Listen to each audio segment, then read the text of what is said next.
Have you ever felt a lack of love? Oh, yeah. How about emptiness within your soul? I have. Well, my name's Chad Duche. And I'm Poppy. And welcome to Love Continent. Oh my gosh, I'm so happy to be here, guys. On one continent with only 45 contestants, we have 30 men, 15 women. We're the first show since Tequila that welcomes same-sex and polyamorous couples. Oh my gosh, we're so progressive. Brought to you by E! Entertainment and BBC. Tune in to the newest episodes of Love Island, which is not Love Island, this is Love Continent. Continent. Welcome to Love Continent. Sorry, I had way too much to drink. I went from being a surfer bro to Australian for some reason. Not really sure what's going on anymore. That was Unfortunately, terrible. I think you gave away your inspiration That for was Love terrible. Continent. That was terrible. If anyone Absolutely couldn't tell. trash. Which is such a shame because Love Island, first of all, neither one of us have actually watched an episode, which is... I'm throwing my stuff. I see. Are we taking our island gear off? It's such a shame because neither one of us have watched it. And I know you don't particularly care for it until you've been sitting there for 20 minutes and you feel invested. Me, that seems like my bread and butter, that kind of reality show. So I kind of need to get on that. We'll keep riffing because I'm struggling taking my shirt off. Well, So- for real, the idea, I love these reality dating shows. Here's the thing. I am not someone to proclaim they're good. And also, let me clarify. This is a hot tea about me. I have only watched one season of The Bachelor out of the 45 seasons, including I've never watched a full season of The Bachelorette before. And that season I watched happened to be Peter's season back in 2020. That guy was the worst. Listen, I'm sure Absolute worst. I'm sorry. he's got some nice qualities about him. But I didn't get through the whole thing.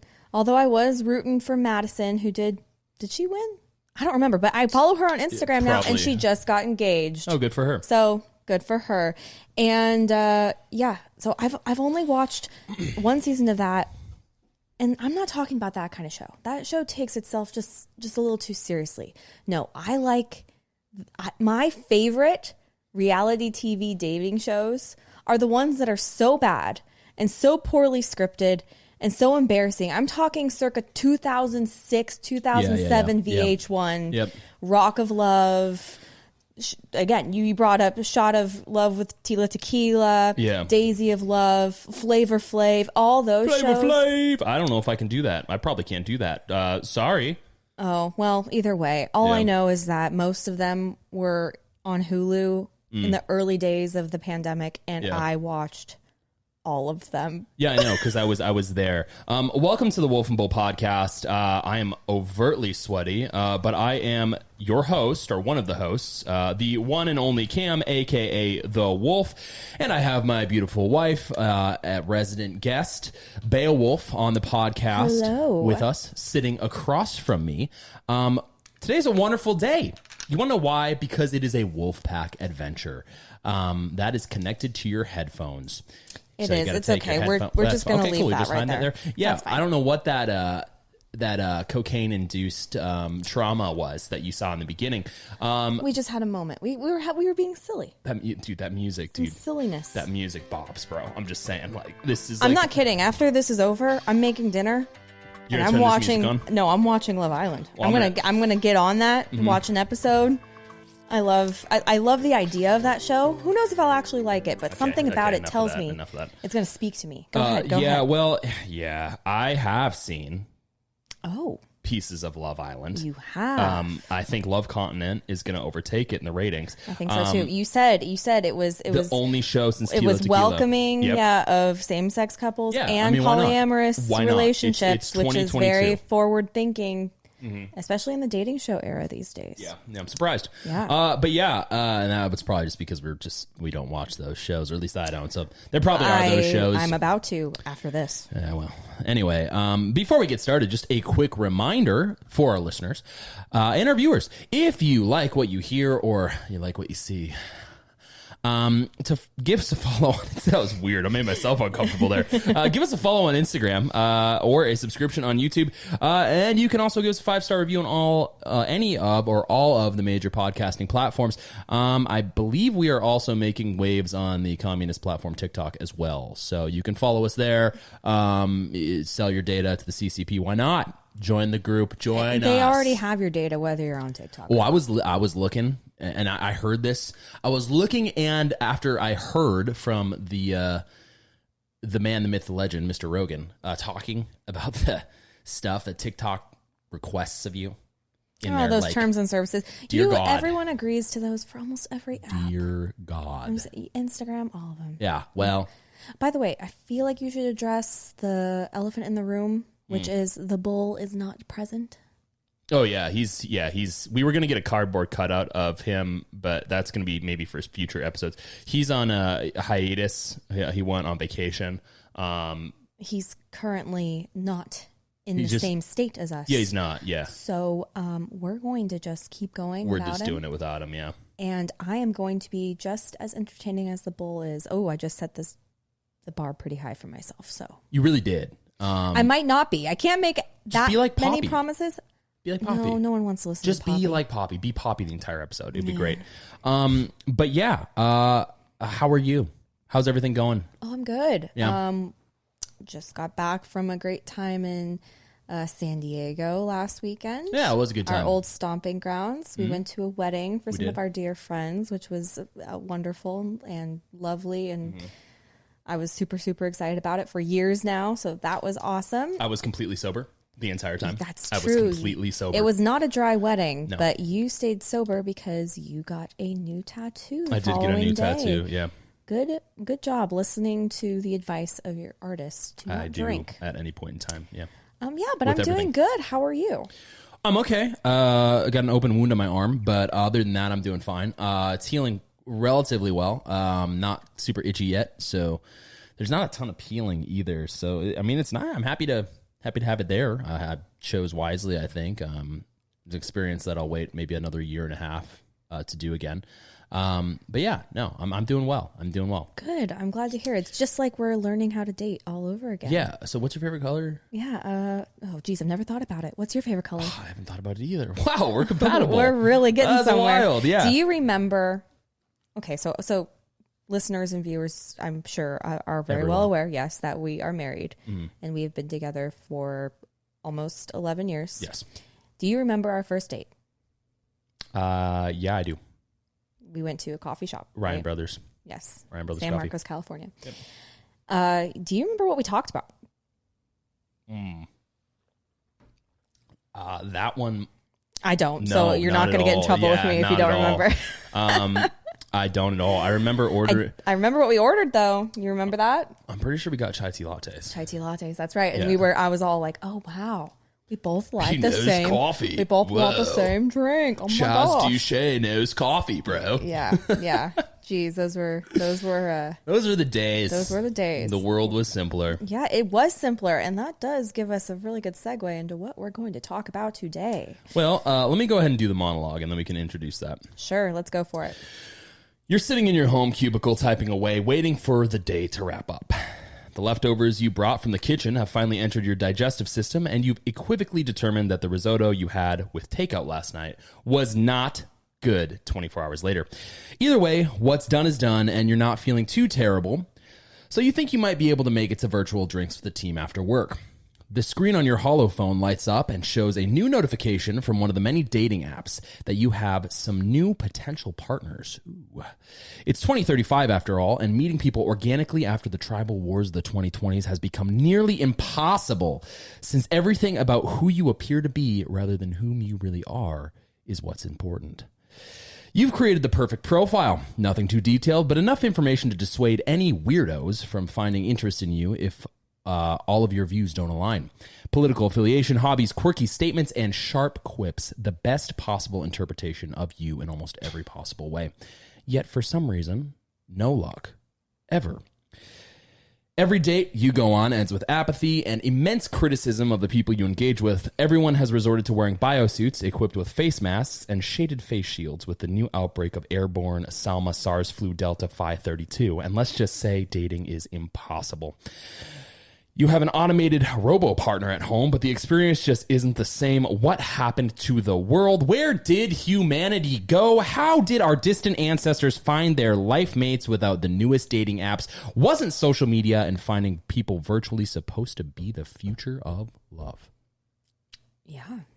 You know, people do have successful relationships after meeting online. Mm-hmm. But I would argue... This is 2035. Oh. Yeah, this is the future. This is the future. Yeah, we're talking. This is we are predicting the future. I'm prepping right now for that new airborne Salma SARS flu Delta 532. That it sounds dangerous. Like an accurate name. Yeah. I can't wait. But today we're talking about dating apps and social media. That's what we're talking about. If you haven't been able to determine that from the monologue or the title or the awkward cocaine induced intro that we did for some reason. Yeah. Both of us completely sober. Is that really qualified as online dating when you go on a reality show? No, it's not. But it's still kind of the byproduct of that. I mean, how long has The Bachelor been around? Do we know? A long time. How long The Bachelor's been around? A long time. I think since the early 2000s. I'm pretty sure, actually. In fact, I think I might be wrong about this, but I think the first person who won is actually still married to that person. And they have kids. And stuff. 2002. So, a long time, 20 years. Well, interestingly enough, we were gonna have a show about reality TV, which kind of spawned the idea. It spawned into this. We thought, maybe I should watch all of Love Island first before we go into. We had to episode about that. Well, we had to do a show that the bull couldn't be on. This one would have just been awkward. Us talking about our relationships and making him feel like a third wheel. I don't want to do that. Poor guy. I mean, he did meet his wife. Online. No. I'm joking. Naturally. But no, this is interesting because you're right. Social media is supposed to be about connecting with people, right? Supposedly. And I think it does connect with people, just maybe not on the same level or in the same depth maybe as you would in person. Yeah. I feel like, especially with the past 2 years, a lot of people went back home from work. They're working from home permanently now or in a hybrid situation. A lot of online school. Think about all the teenagers who were like in high school or freshmen, sophomores in college who were sent home. Yeah. Maybe now who aren't ever going to go back to an in-person setting. I mean, think about you and I. We met in college. The wedding we went to this past weekend, our friends, they met in high school. Mm. Pretty much all of our friends that at least we know who are in relationships have met in person. Yeah. I'm trying to think. Yeah, I think every single one of them. I'm pretty sure every single one of them has. And the only one where they were back online, how they met online, is because they went to high school together and they reconnected online years later. So, well, what's interesting, and I did a lot of research for this, and this I want to be painstakingly clear about this episode for our viewers and our listeners. Everyone here on the Wolf and Bull team, two of us, we are not condemning online dating or dating apps. With that being said, my bias is probably going to be admitted later on. I have personal preferences. Everyone does. This is my show. So I'm going to say what I want. Just to be clear. Okay. Voice your opinions in the comment section. Charles Duché. But my whole point being is I thought it would be really interesting to dive into this because you and I, we didn't meet. We met organically, in the most awkward way possible. Organically, as in person, we stumbled upon. Well, I searched you on Google. I typed in. Your name. You did ask me for my Facebook. I did ask you for your Facebook. You did. Because That's how old we are, guys. Well, I'm pretty sure I gave you my. I didn't. We were on I didn't give you my number because I just got a new phone. That's why. No, what happened was You asked me for my Facebook. You asked my full name so you could add me on Facebook, and then we talked in Messenger, But and then we got the phone number. I and that's how we also went didn't give you my number at that time because I had a new phone. I didn't know what my number was. But the bottom line is I was very we nervous. met in person. We met in person. Anyway, yeah. So I thought this would be interesting to dive into, just kind of the online dating sphere. Discuss, where it currently is. There's a lot of data we'll probably touch on, but I want to make this kind of laid back. And a lot of this data is fungible. Well, I'm actually quite interested in this because, like you said, we were, together probably right in the beginning of. Well, I mean, there was like eHarmony and all that stuff, but like the Tinder and stuff of the world. I'm sorry. No, at the time you're right. Yeah. I always thought of it as for older people, but like they had that. We were like at the very tip of the iceberg of like Tinder and Bumble and everything. What was that song that played during the eHarmony commercials? This will be yep. And then some dude with like white hair came in and be like, "Are you single? Like, do you want to meet people?" I think they own either Bumble or Hinge. Match Group, probably. But what I was going to say, I'm very interested in this because you and I haven't had personal experience. We only have like third party, commentary through our friends who have used or are using dating apps. Yeah. So we only have that perspective. So I'm very interested in the actual data here because I don't know. It's just one of those things that's kind of hard to wrap your mind around if you've never had personal experience with it, because I think it is truly, it changes the game a lot. And, I mean, I just from what I hear, it personally would make me, I don't know, overwhelmed, I think. Oh yeah. But that's my personal perspective. Some people love it. Well, yeah, here's the thing is there's some data in here that I included. I didn't go in such a deep dive that I include like the owners of like, most of the dating platforms and all that. I didn't include any of that. It was mostly just statistics on dating. And we'll dive into it. So there's a few things that I sourced. Initial data is from Statista.com. During the past decade, consumer demand for internet dating services has increased significantly due to busy work schedules and the widespread use of internet and technology. Now, obviously, a lot of this data is like 2020 and before. There's some 2021, but I have to imagine that the recent few years have impacted this to a degree that is probably astonishing, staggering. I would think. I mean, just think about it. How were you going to meet anyone in 2020 unless you were, I don't know, quote, breaking the rules? Yeah. And obviously, what was once coined the last attempt for the desperate and lonely is now considered mainstream. The current metrics for dating within the United States are as follows: revenue.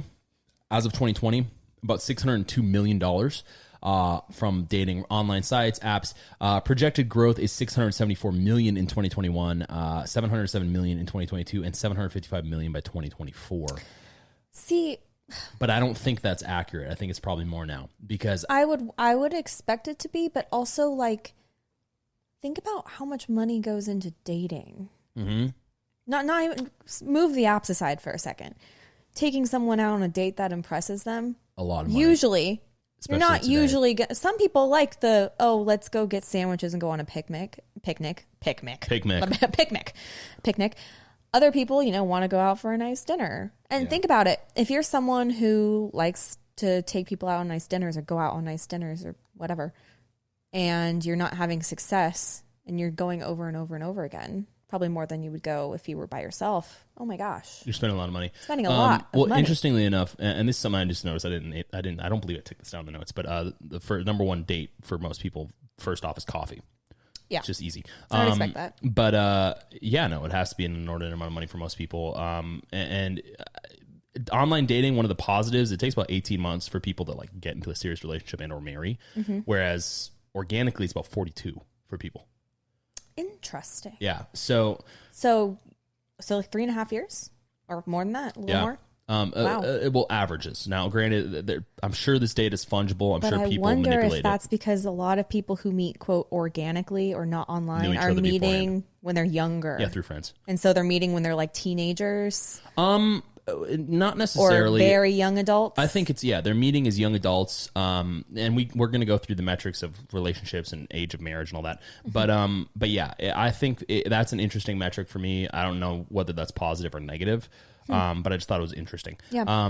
Now, the number of online dating users is about 44.2 million as of 2020, estimated to be about 53.3 million by 2025. I'm sure that the numbers there may not be 100% accurate just because of the pandemic and all that nonsense. And how many people are using? I don't know how easy it is to do on like the three main ones I think of. I'm sure we'll talk about them are Tinder, Hinge, and Bumble, but I'm sure there's like, how many people are catfishing? How many fake accounts are there? Exactly. I mean, that's the question that everyone probably figured out in a roundabout way with Twitter. Sure. So I'm sure the same goes for all those. And then obviously, on the end of U.S. smartphone dating users, there's about 26.6 million as of 2019, estimated to be 25.7 million as of 2023. I'm not sure why it would drop.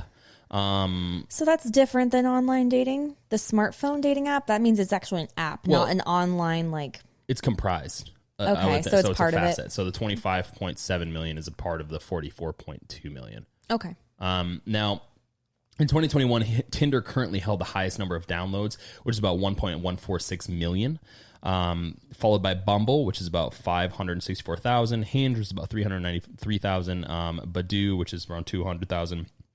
Match is 125,000, and so on. Where's the stats on Christian Mingle? Oh, yeah. Christian Mingle. Or Farmers. I haven't even heard of some of these, like coffee meets bagel. That's a weird. I don't know. I've never heard of that either. That's a weird name. I just remember, quick side note. Remember, you might, years ago, we were visiting my family in Kansas and we were watching TV. Farmers Only. Farmers Only, is that what it's called? Farmers there Only. was a commercial on the TV for a local, Kansas oriented, but it was like a local commercials, the ones where it's like obviously made by a budgeted We were watching team. Joey Chestnut gobble hot dogs. It was on the 4th of July. Yeah. And man, that guy can I gobble remember some this dogs. Commercial, and it was Farmers Only. I guess that's what it's called. It was a dating app. Yeah. Specifically for farmers. And I was like, I guess that's nice and niche. If you're really someone who's like, I have to date. Well, or I know there's like on a larger scale, Grindr, right? That's for gay men, right? Yeah. Okay, so I'm just thinking if you have like a very specific thing you're looking to date. I think the niches are a little bit different there. Well, farmer versus how many farmers are there really? I would love to know what the metrics are on that. Like, do you have to be a farmer to use Farmers Only? I do think that the app Grindr has more users than Farmers Only. Probably. I'm gonna throw that guess out there. Well, Grindr's not even on here, which I was surprised to see that. I don't know if it's a dating app. I'm not sure. I don't know if it would be considered a dating app. Well, neither one of us happen to be gay. That's like what was that one that got that what's his name from the Duggars got in trouble with when Ashley Madison. That was Ashley Madison. I don't necessarily know if that's a dating app either. Yeah, I don't know. That would be. I think there's a differentiation between that because Grindr, I don't think it's specifically dating. I think it's a. Oh, is it just like a meetup? Yeah. Okay. Well, I'm not sure. Yeah, I'm not sure either. Good question. But yeah, so very interesting. Obviously, these apps comprise a large amount of individuals in the United States. But yeah, Tinder doesn't surprise me as number one. Now, taken from Vanderbilt.edu, in 2020, a survey of millennial dating app users in the United States revealed that 31% of respondents were using online dating services more than prior to 2020. So if you were to take that information again, I would assume it's probably higher now, just with all the changes. Of all online dating users, about 47.6 are women and 54% are men. Ooh, that's quite the disparity there, actually.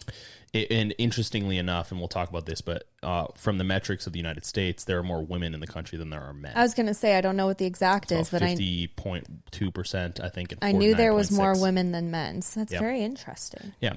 The average courtship for marriages of people who met online was about 18.5 months, as I said a second ago, as opposed to 42 months for those who met offline. Now, I think the difference is there, honestly, I think they really do come down to the fact that these people may have met through individual people, and at the same time, I think people who utilize online dating as they're later in life, they're looking specifically for partners.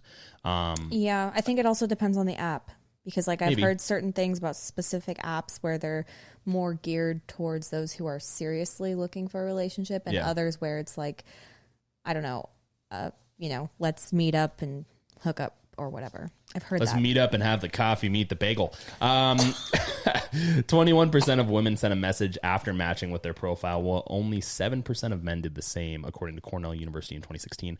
Not sure if that metric has changed at all. You okay? Did you choke on air? I did choke on air. Oh, good.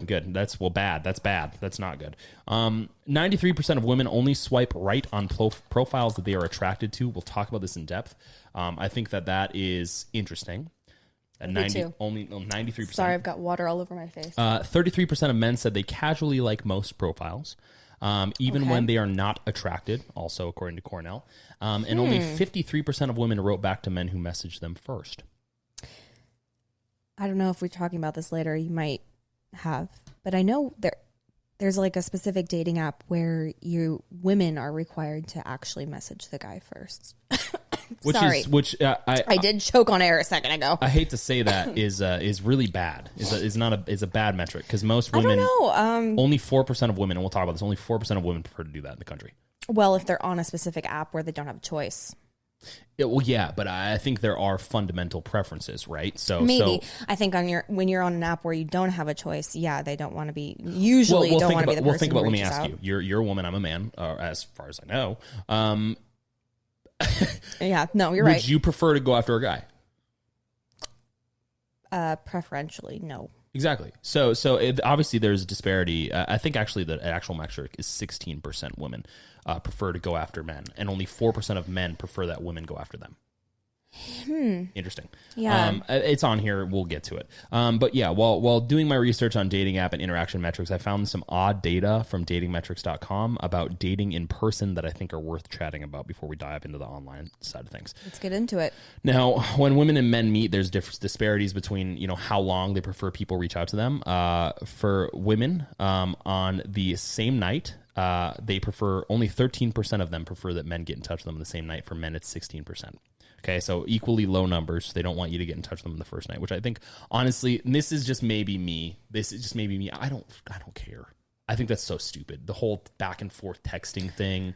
I think it's at least subconscious thing where it's more alluring, maybe to have. I don't know. It's hard for me to say. I'm not sure, actually. Well, here's the thing. When I first met you, if I didn't, because we met each other early on in the year in political science class, and then you went on vacation for 2 weeks, and I thought you just left the class, and I was like, okay, well, that hot girl left.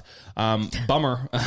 Then you came back with a different hairstyle, by the way. I did. And I was like, oh, hot girl. I think she's back. Is this a hot girl? I think she's back. Had I have not pursued you out of the classroom, I don't think we'd be married today. Yeah, but here's the thing. When you asked for my Facebook, you did not message me back right away. What actually happened? What actually happened was you asked for my Facebook. You did message me. We had like a 5 or 6 message back and forth, and then you gave me the wrong number. Yeah, I was smooth with it, boys. I was smooth. And you said text me, so I did text you, and it was the wrong number. Well, the moral of the story, Kings, is always look out for yourself. She could have been a serial killer. I gave her the wrong number on purpose. Some poor person. Exactly. Yeah, I put it in your court, and you corrected. So, boom. Well, either way, all I'm saying is, you didn't chase after me. You didn't chase, quote. You did not follow me out of class the first day, though. No, no, not at all. At the same time, though. And you didn't even the second time I saw you. It was the third time. Yeah, third term's the charm, obviously. Yeah. But yeah, and it was every Thursday our class was. So there was a little bit of a there was like a 3-week gap. Yeah, there was a 3-week gap. Now, obviously, for men, about 49% of them prefer to get in touch the next day. 46% of women want them to get in touch with them the next day. So similar metrics there. 2 days later, 14% of men, only 30% of women, which is interesting.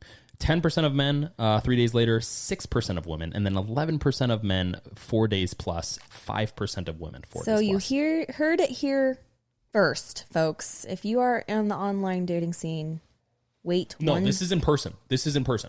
So if I met you at a bar, this is in person data.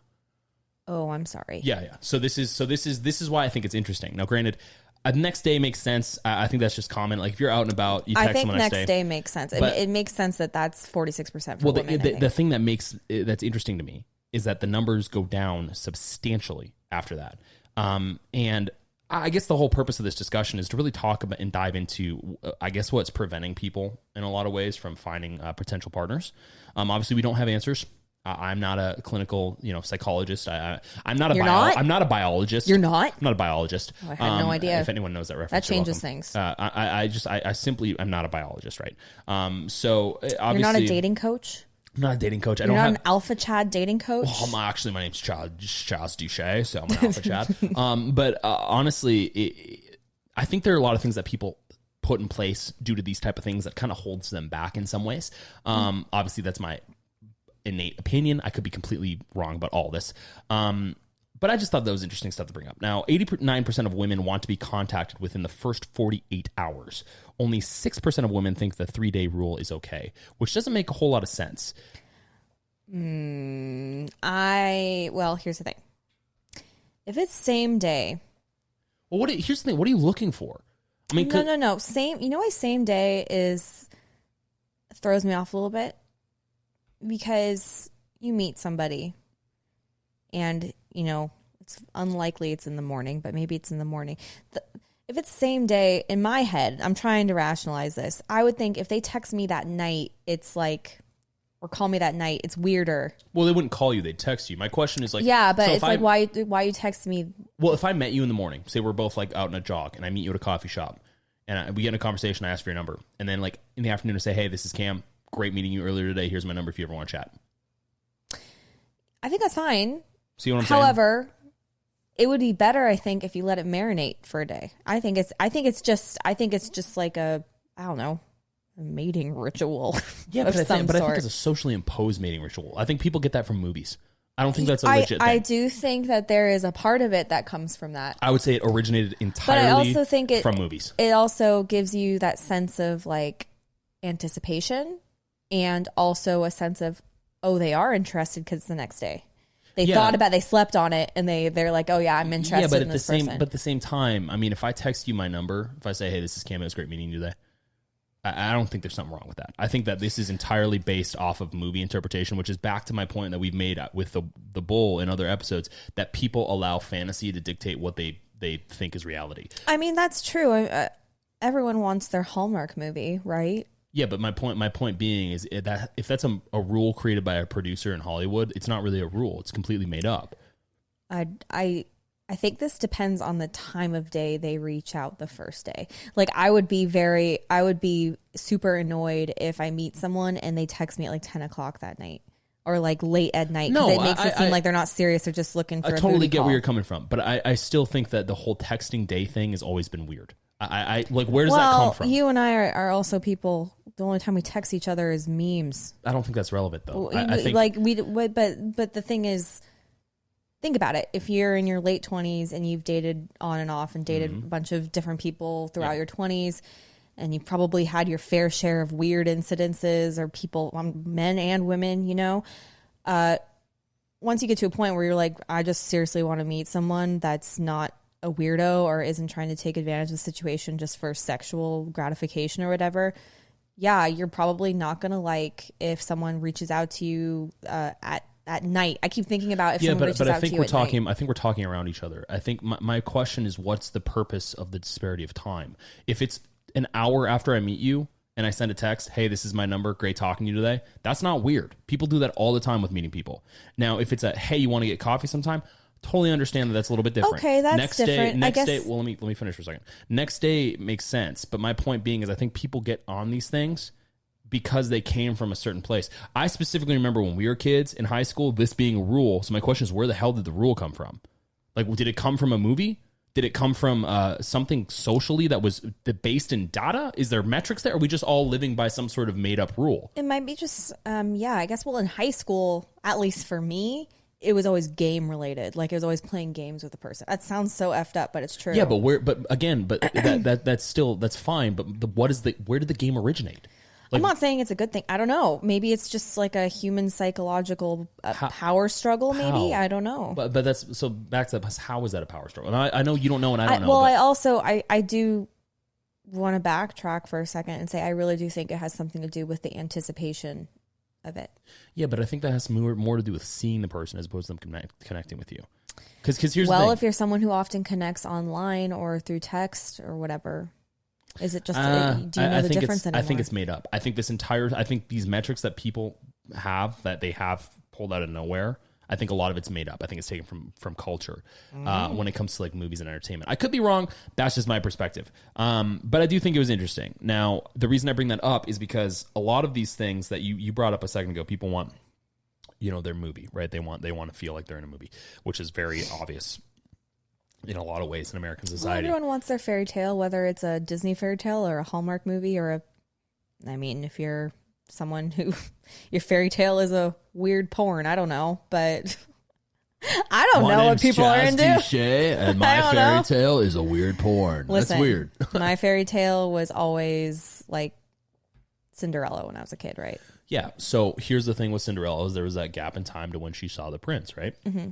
So I understand Anticipation. that. I understand that. Text message and introducing yourself, contacting, I don't think that's the same thing. I think that this is just an interesting thing that, maybe Teen Vogue magazine type stuff and entertainment through movies has brought about through some way, shape, or form. Like I've never, ever understood maybe I'd love to find out where like that rule came from because I feel like it came from a movie. But I feel like that really kind of narrows the gap for a lot of people too. It's like, okay, so the person has to reach out to you within 48 hours or they're not a viable mate? Huh? I think it's just optics. Yeah, but of optics, how interested they are in you and how busy they actually are. So I meet you at a coffee shop. My family dies the next day in a horrible plane crash. I text you 2 weeks later and you don't respond? That's weird. I know. I'm not going to go into the details. That's weird, though. But I know something similar that happened, and the person like jumped down their throat, and it was for something like that. Well, but here's the thing: the reason that's weird is because not only does that pigeonhole you, it pigeonholes the other person. Because if the person really likes you, they'll find you at some other point. I mean, like this whole X amount of days thing is nonsense. Because it's like, okay, well, if someone doesn't reach out to you the next day to go on a date, maybe it wasn't the right time. I mean, you're putting yourself in a box. Well, it's also. You have to consider people's schedules, right? I mean, think about how often you don't text your friends back. I often don't. Sometimes I won't even they'll text me and I'll look at it and I'll be in the middle of something. I'll be cooking or whatever. And I'll be like, oh, I'll get back to it. I forget. And then like 3 days later, I think of something I need to send to them. And then I realize I never answered their question or never responded to what they said. So interesting here, and this is what's interesting to me, is men's statistics start at 16% and they end at 11%. So it goes 16, 49, 14, 10, 11 from 1 day to 4 days plus. Mm-hmm. Women go 13, 46, 30%, 6, 5. So at almost every metric outside of the second day, they are slightly less than men. Men are pretty spread out. Right? Well, like, obviously, next day is the largest. But then the other 4 are pretty even. Mm-hmm. And women drop by half. So what's interesting there is, I think, as you were saying, there's that desire to, like, whether someone's interested. But again, I feel like this is detrimental for a lot of people. Would this have something to do with... Now, this is just something that came to the top of my head. Men are usually expected to get in touch first, right? Could the extra days be plucking up the courage to reach out? No. You don't think so? No, I don't.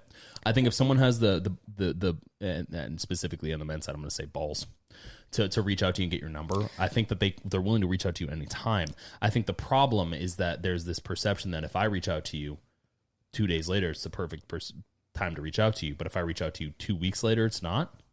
It's like, okay, Why is the time that I reach out to you or you reach out to me predicated off of an amount of days and we don't know each other? So I could forget that I met you and then be like, oh, wait a second, that chick was really cute and really cool to talk to. That's still positive. You still have an opportunity there. So that's just, I thought was interesting. Well, I also think it's interesting because, okay, sure. I think you're cute. I met you at the grocery store the other day, got your number. Work's been crazy. That was Monday night. It's now Friday. Mm-hmm. You free to grab coffee tomorrow morning. It's you guys don't know each other, mm-hmm. right? First impressions are everything. Okay, well, here's the thing. I see, even as a married woman, handsome men all the time. How dare you? You see beautiful women all the time. You? I don't. Do they make this huge mark with you when you have a brief conversation with someone? I think that's a very rare case. Usually it's just like, wow, spark of interest, but we all have lives. Well, that's why, I mean, that's the position I take when people have these grandiose statements of love at weddings. I think that's fine for them to have. But it's a white lie type thing for me. You can say what you need to say. I think it happens sometimes, but it's extremely rare. Love at first sight, I don't think happens at all. I think you can't love someone unless you know someone. I mean, infatuation. Yeah, what I would say. Yeah, attraction. Very rarely do you become infatuated with someone in 5 minutes. Okay. Yeah. Well, anyway, I just think that's interesting. But women actually lose interest in men, or will lose interest in men after 5 days if men don't get in touch. Apparently, 21% of men are blowing their chances by waiting more than 3 days, which I still think is a metric that's fungible and stupid. Well, also, women usually have many more suitors than men do. So if you are waiting plus 5 days or whatever, maybe she's not interested anymore because someone else already reached out to her that she's into now. But I think it's also a matter of quality, right? Because if I sit down with you and I think that you're a quality mate, I'll reach out to you at any given time. It doesn't matter. Like this whole, I think this biding time thing, I'm not saying you shouldn't be, early bird gets the worm. I get it. But I'm not saying, what I'm saying is that there shouldn't be this like weird social predicate that like you have to, or requirement that you have to reach out within a certain amount. That's nonsense. I don't think there's any science behind that. I think that's all perspective and subjective to anecdotal experience and maybe cultural influence. And then obviously, if you're super hot, 2 days, you got 2 days if you're in demand. Well, yeah, but my point. But again though, qualifiers, the quality of someone is based more off of who they are than what they look like. And this is something I'm going to dive into on this, is because a lot of the data is really weird here. The perception of being a hot babe if you're a narcissist could be incorrect. So it's like you've got this weird influx of people who think they're super, super, super desirable but may not be, and then people who are super, super desirable but then give people opportunity and chances. You're talking about like desirable from a social norm perspective? The hot girl standard, yes. Okay, sure. In high demand. So 60% of women actually flake on the first date because of needy texts from men. Texting habits that make women flake on the first date are desperate and needy texts, 60%, talking dirty too much, 44%, revealing jealous traits, 24%, not funny or playful anymore, 24%, or try to fix the date too soon, 10%. Now, here's the problem I have with these metrics. I don't believe any of them. And the reason I say that is because I think that these metrics are subjective. How are you supposed to... Now, granted, there are some instances where someone is too needy. I get it. But there's also some instances where you are reading too much into the text. It's text. It's not over call. You can't tell tone. You can't tell if someone has intent. Now, granted, there are some strange weirdos that get a little weird on the text messages. I'm not saying that doesn't exist, because it does. We all know dick pics have been around for way longer than they should be. With that being said, though, I think a lot of this is predicated off of the observational, self-observational awareness of not wanting to sound like a prick, if that makes any sense. I think that women, because of some certain social instances, have, and men as well on the inverse, this happens to both sexes, I think that they have developed some societal norms that aren't very normal. Like if I'm texting you and having a conversation with you throughout the day, and you interpret that as being needy, you're assuming.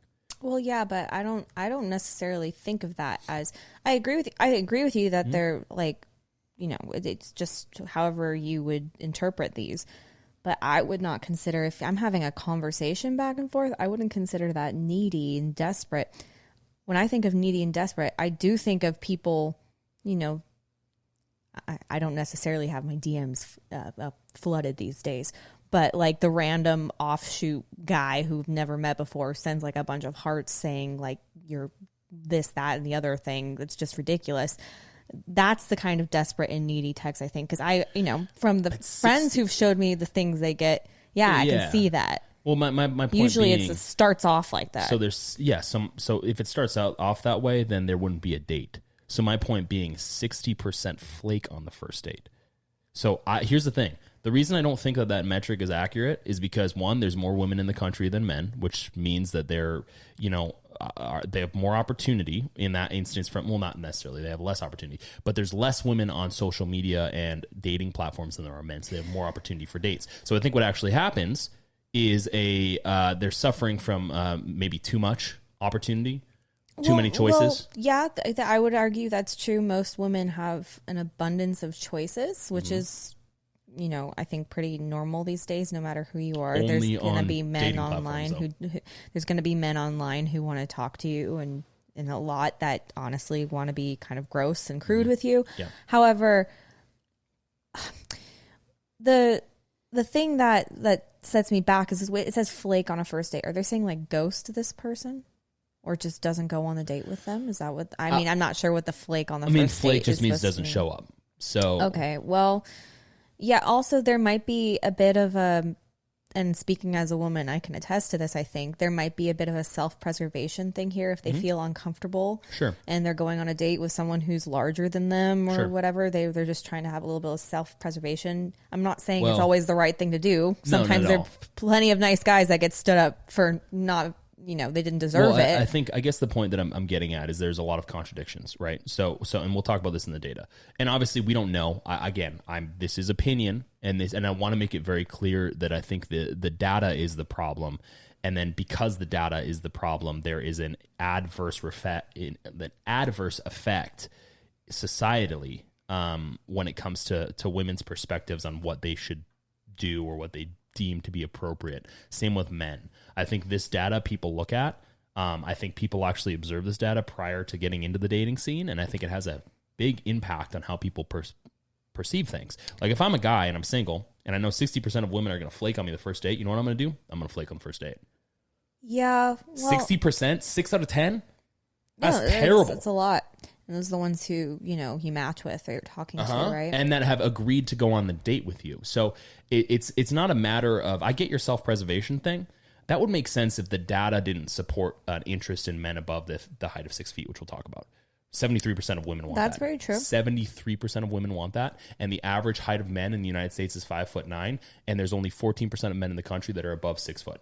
I'm sorry to all the short kings. So my point being is from a perspective of women, even though on online profiles or online dating, they are desirable because they're less of them use it, 47 to 54. They're going after a pool of men that's almost non-existent.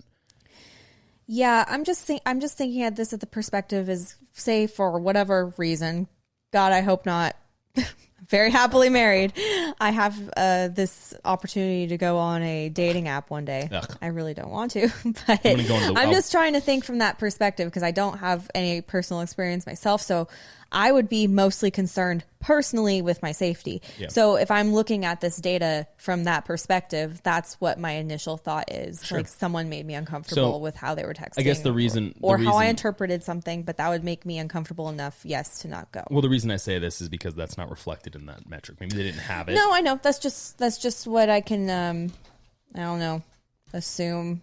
Right. And now, on average, there are 1.4 men chasing every one woman, which is interesting. There are less men in the country, which would make sense. There's an ample pool of women. At the same time, men are also hardwired in a lot of ways to have that mentality, especially at a younger age. So that makes a lot of sense. 2.6 men chasing women who go out twice a week. So it means they're meeting them at bars or restaurants or doing activities. Mm-hmm. 4 men chase every one hot babe. So every hot babe has a 4-to-1 ratio. So if you see a hot girl, you can assume there's at least 4 guys who are interested in actively pursuing her. Yeah. Okay. Now, the top 7 reasons why women reject men include, and I believe this is when you're out and about, just to clarify. 1, they had a poor conversation. 2, the guy's too drunk. 3 is too full on, so too interested. 4 is not attractive. 5 uses a pickup line. I forgot the percentages. Number 1, which has a poor conversation, is 44%. Mm-hmm. Number 2, the person's too drunk, is 41%. Number 3 is too full on, is 27%. Number 4 is not attractive, is 21%. Number 5 uses a pickup line, 16%. Number 6 approaches at a bad time, which is 14%. And number 7 is badly dressed, which is 6%. So those are the 7 reasons why women reject men. Now, I think there are some metrics here that are inaccurate. I think that in a lot of ways, and this is shown. This was shown in the data, but I didn't think to put it together. Women oftentimes go in groups the younger they are to meet men. So it's normally a 4 girl ratio to 1 guy, and as they get older, the groups get smaller. So at 28 years old, it's about 2 women instead of 4. Now that's probably because as women get older, they're normally in relationships. I would think yes, and I would also say. Usually less naive.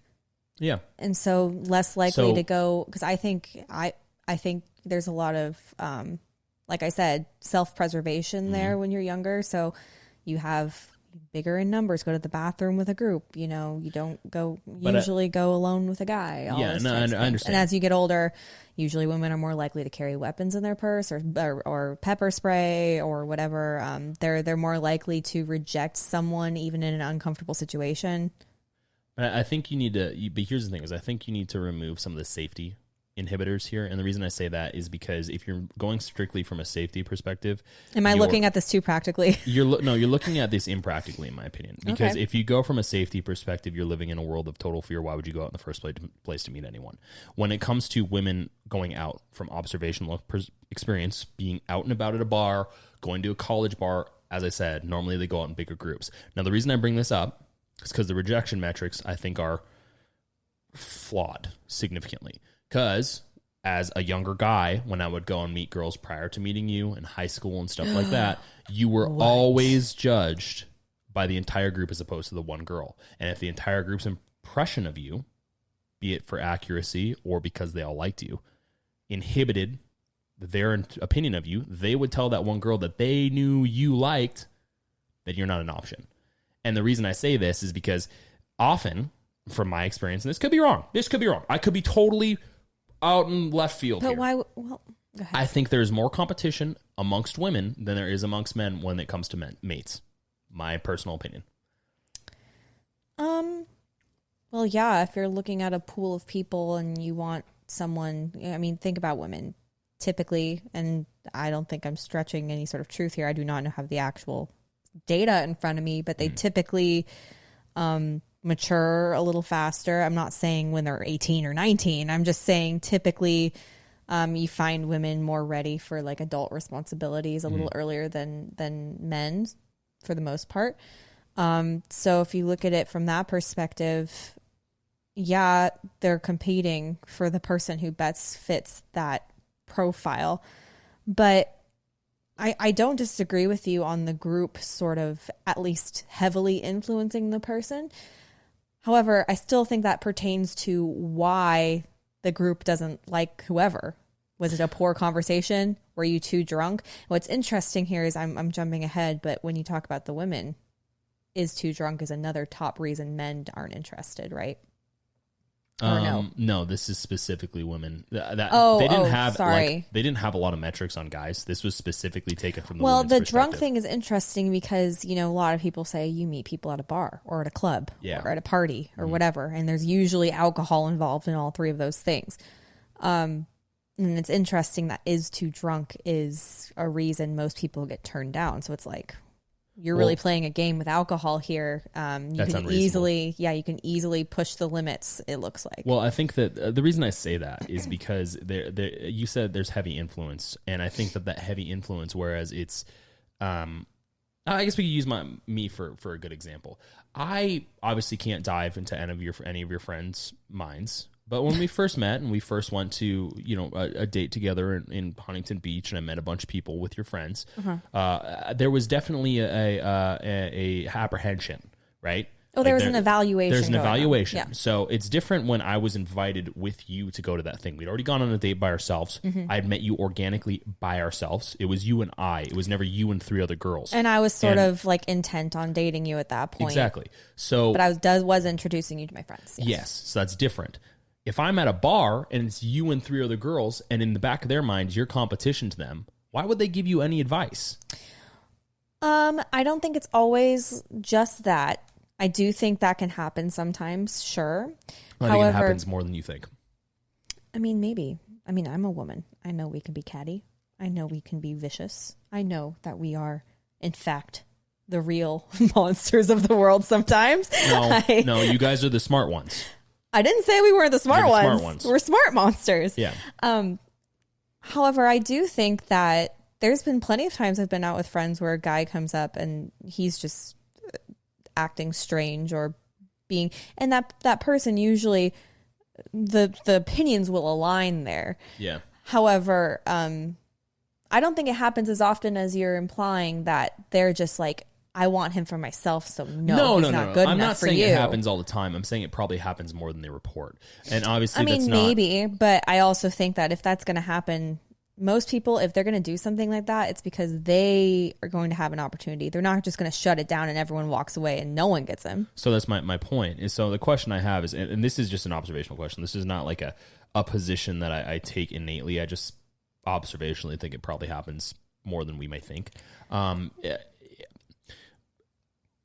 No one's going to self-report that. Just like no one's going to self-report that they lie about certain things. So obviously only, Pew Research and all these data metrics can only go so far. I just think that observationally, when I was younger, I saw it. I think in certain settings you're totally right. I think maybe like in high school settings. But what is college or high school? It's the same. I'm just saying, when I go out to a bar with my single girlfriends, we're always looking out for each other. I'm going back to the safety thing again. I'm sorry, but that is truly at the forefront of our minds. Sure. Like, we don't want you to go off with someone who we think's going to kill you. Yeah, but at the same time, like, and this, again, to question, play devil's advocate for your safety perspective, if that's the case, why are you out at a bar? Because you're not going to know if someone's going to kill you straight out. I mean, okay, if you take that perspective, why do you buckle up and drive a car? You could crash. Different. That's different. The car, the seatbelt, you're operating the car, right? Then why do you get in an Uber? Still different. There's a camera in the Uber. If I sit down with you, and I meet you and I'm nice, I mean, this is why Ted Bundy was successful, to be on a serial killer aspect. Ted Bundy went into people's rooms when they were asleep. He was successful because he was likable. People never suspected him. So if we were to talk about that, I don't necessarily... I get your safety thing, and I think it's viable. I just don't think that every single woman is thinking about that at all points of time. Because if they were thinking about that, then every single guy is subject to scrutiny that is beyond measure. I don't think that's reasonable. If that were the case, why would men or women ever have sex together after going to the bar? It's very common. So it's common. So my whole point is, if that's the case, then why would that happen? How do you determine whether someone's a creep or not? By 15 minutes of interaction, you don't. It might not be thought of as much as I think about it, but I'm also coming from a perspective of where I've been with the same guy since I was 17 years old. Who's that? I don't know. Yeah. Not you. Way to make it weird, by the way. She was turning 18 in like a month. I didn't Oh my gosh. know. Was 19. All I meant by that was we were freshmen in college. We were both in college. Jeez. We met. Never mind. Way to make it weird. You made it weird. Welcome to the Wolf and Bull podcast. Weird. This is weird now. Anyway, I don't know. I'm a little bit more. I'm a little bit more skeptical of what we're talking about, but still, it's interesting. It would be interesting to know if that were true or not. 81% of women don't reject men immediately. They give them a chance first. So about 20% of women will reject you early on. I think that, which is interesting.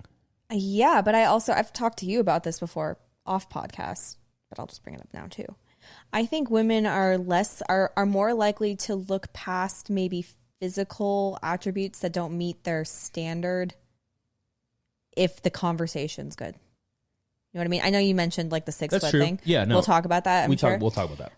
Like, I think that if you meet someone in person and you've always wanted like this 6 foot plus dude, whatever, and this guy shows up and he's, like whatever, 5'7", and he's like really, really engaging and charismatic and you guys are getting along, I think women are more likely to toss that out and be like, oh, I'm definitely going to give this guy a chance. That is true. That's reflected by data. Men are, between the two sexes, or however you want to take it, multiple sexes or whatever viewpoint you have, men are much more interested in physicality. Women are less vain in that aspect, maybe more vain on their own personal perspective, which I don't know how that measures up.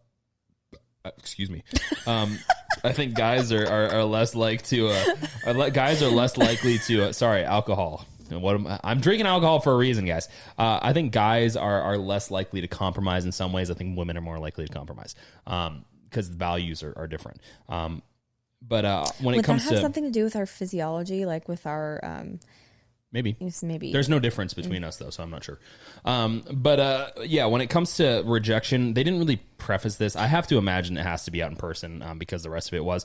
But my question is, like, what is it based on? Is it like on dating apps? Is it reflected across the board? Like, is this in person and online?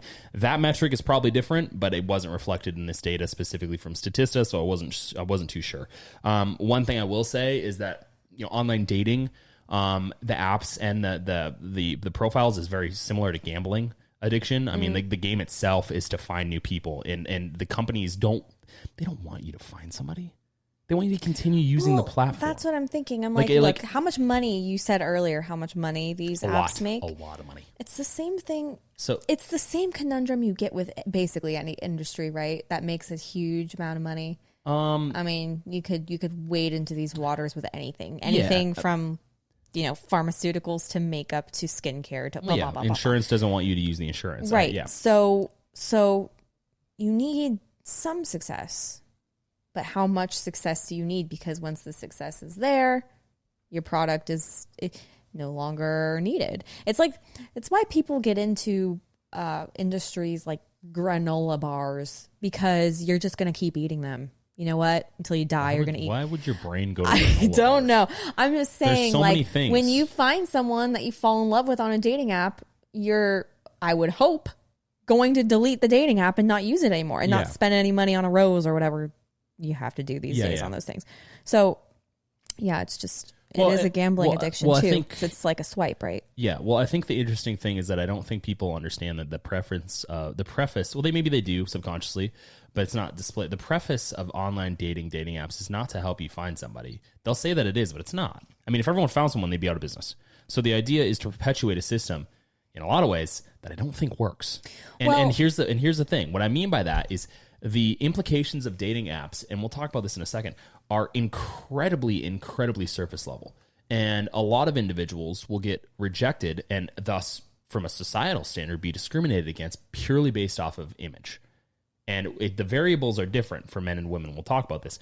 But I think it's a game that's a net negative overall, because this translates into interactions with people like naturally in real world. I mean, this people translate, they go on the dating app and then they apply this principle subconsciously in the real world. They'll see someone that isn't up to the standard that they see at the dating app. They'll be like, person, we're not compatible. Well, what do you know about that person? Nothing. How do you know then?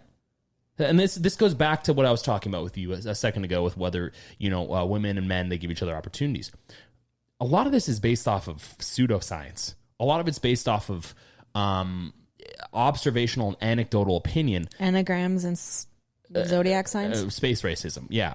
So a lot of this is based off of a lot of things that are kind of nonsense, and there are implications. There are implications to not having a partner from a humanist standpoint. And we're not trending in a direction that's positive for a lot in a lot of ways. But again, I think that it's just interesting, because a lot of these data points are so just surface level, and they're applied. I mean, you can see it. How often? I mean, when was the last time you had a conversation with a stranger that wasn't the most boring?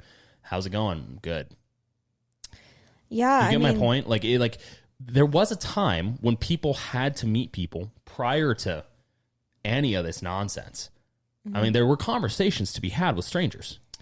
Yeah, through most of human history. I think generally most people tend to shy away from speaking to strangers for whatever reasons, but it does still happen. But how often does it, again, I haven't been on the dating scene, so I don't know, but how often does someone ask for your number when you meet in line at the grocery store?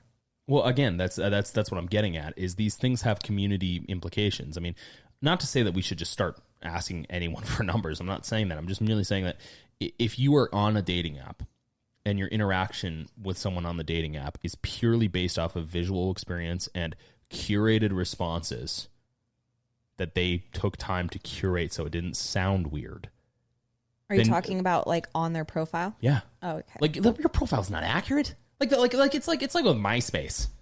Nothing on MySpace was accurate. You're aging us now. I mean, well, it's the Facebook, Instagram. None of it's accurate in any way. People are like, it's hilarious. You definitely put your best foot forward. It's your best foot or a foot that doesn't exist. And the reason I say this is because I think people read these metrics. If I'm a 5'9" guy, you think I'm going to be telling people my height? No, you're going to say you're 5'10". No, you're going to say you're 6 foot. Yeah, well, I always tell my friends, I'm like, if it says 6 foot, they're probably 5. So when it comes to women, the inverse could be said as well. Oh yeah, it's just like your driver's license. Take 10 pounds off. So we're creating a world in which people are predicating their interactions with potential mates, because you're only around for so long. Like, you don't have an indefinite amount of time here. And when it comes to men, we do when it comes to procreation. Mm-hmm. I can go until I'm like 95. I'll be fine. No, you can go till the day you die. Yeah, women, they can't. So we're creating this weird circle in society in which there are people that are interested in being in relationships with people, but only predicated off of measures that are completely and totally fabricated and superficial, that then are not giving themselves the opportunity to meet someone because something on someone's profile said something that they didn't agree with. And then the visual aspect of the profile isn't curated to the standards that they've been told that they should like. And then finally, when it gets to the point of going on a date, their opportunity to meet a mate, 60% of them flake because of safety or because the texts were too needy based off interpretation. Men don't show up because they realize, well, they have all the power in the situation if they're an attractive guy. Because they're a dwindling number when it comes to social media and online dating. Women, inversely, hot babes have all the power. So there's an even lesser chance of those individuals meeting someone who's up to their standards because their standards are so unbelievably unrealistic that they can't meet anyone anyway. If you're a woman whose standards are 6 foot and above for guys, if only 53% of men in the country are on social media and only 14% of men in the country are 6 foot and above, you have to imagine the number of that 53% is like 3%. Something ridiculous like that. It is like the golden egg. So if you're putting yourself into a dating app. Well, here's the thing. Women, they prefer that. And we'll get into this in a second. I don't want to get too off the board. They prefer that, but the data is weird. It's like it's contradictory. But yeah, I mean, I think all of this is visual, and the idea is to get you to keep using the app more and more. It's to convince you that the perfect person in your mind exists in real life. They don't. I hate to say that. They don't. Are you saying I'm not perfect? No, I'm saying no. Yes, I'm actually, kidding. you're not perfect. I'm joking. What have I done? No, my point being is there were things about you that I absolutely love, and I still love, and I loved when I met you, and I will love till the end of my life. Tread lightly. But there are also things that I didn't know about you when I met you that didn't really matter. But to some people, they do. But they were disappointing. No. Stop. I'm just You're not going to win kidding. this, pal. So I think, in my opinion, if you're not considered conventionally or unconventionally beautiful by social standards, social media and dating is fixed against you. Dating apps introduce a litany of problems that are automatically discriminatory. I mean, we're talking about the height. We're talking about the visual aspect of it. I mean, I was reading something online that says that you should have other people pick your photo. Yeah, well, I mean, I have my friends will send me photos and say, "Should I put this on my?" I agree, but I'm saying that this whole thing is based purely off of a thing that is not accurate. If you pick a photo of me that's from 5 years ago, the age is not going to be there. Well, think about how easy it is to edit photos. I mean, it is. It's truly very simple. So all this is predicated off of nonsense. I mean, people don't always use edited photos further. They don't. I have on good standing. I've seen dating apps where they aren't edited photos. I don't believe you. I'm not. I think I'm there's serious. a small amount of people that don't use unedited photos because editing the photo gives you an advantage. Which the problem, again, back to the gambling aspect, much like someone in a gambling situation, if there's something that you can do that is completely legal but gives you a hand over the dealer, but then you have to explain when you meet in person, and you're like, "Well, I actually don't look like that." Do most people ever explain? I mean, here's the thing: if 6 out of 10 people on the women aspect, if I'm a guy, if 6 out of 10 of them are going to flake, I don't have to explain much of anything because I'm just going to expect them not to show up, right? Okay. So it's an interesting. I'm not again. This is not me criticizing. This is me just pointing out very interesting conundrums here that aren't really pointing to a good light for the dating scene. Because a lot of these outside factors are influencing why people are making the decisions that they're making, lest they don't find the perfect person. So it's just interesting. But photos, as I said, have to be curated to generate interest. A recent study from the Smithsonian Magazine featured about 300 heterosexual volunteers featured interesting data from researchers that found that men and women place very different levels of trust in an attractive profile picture.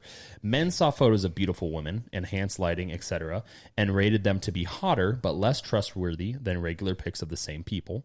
On the inverse, women who were shown enhanced photos of men said they seemed to be more attractive and more trustworthy than the unenhanced version, which again points to my point of making this weird box, because it's like, okay, so if you're not a good-looking guy, then you're not seen as trustworthy to the opposite sex.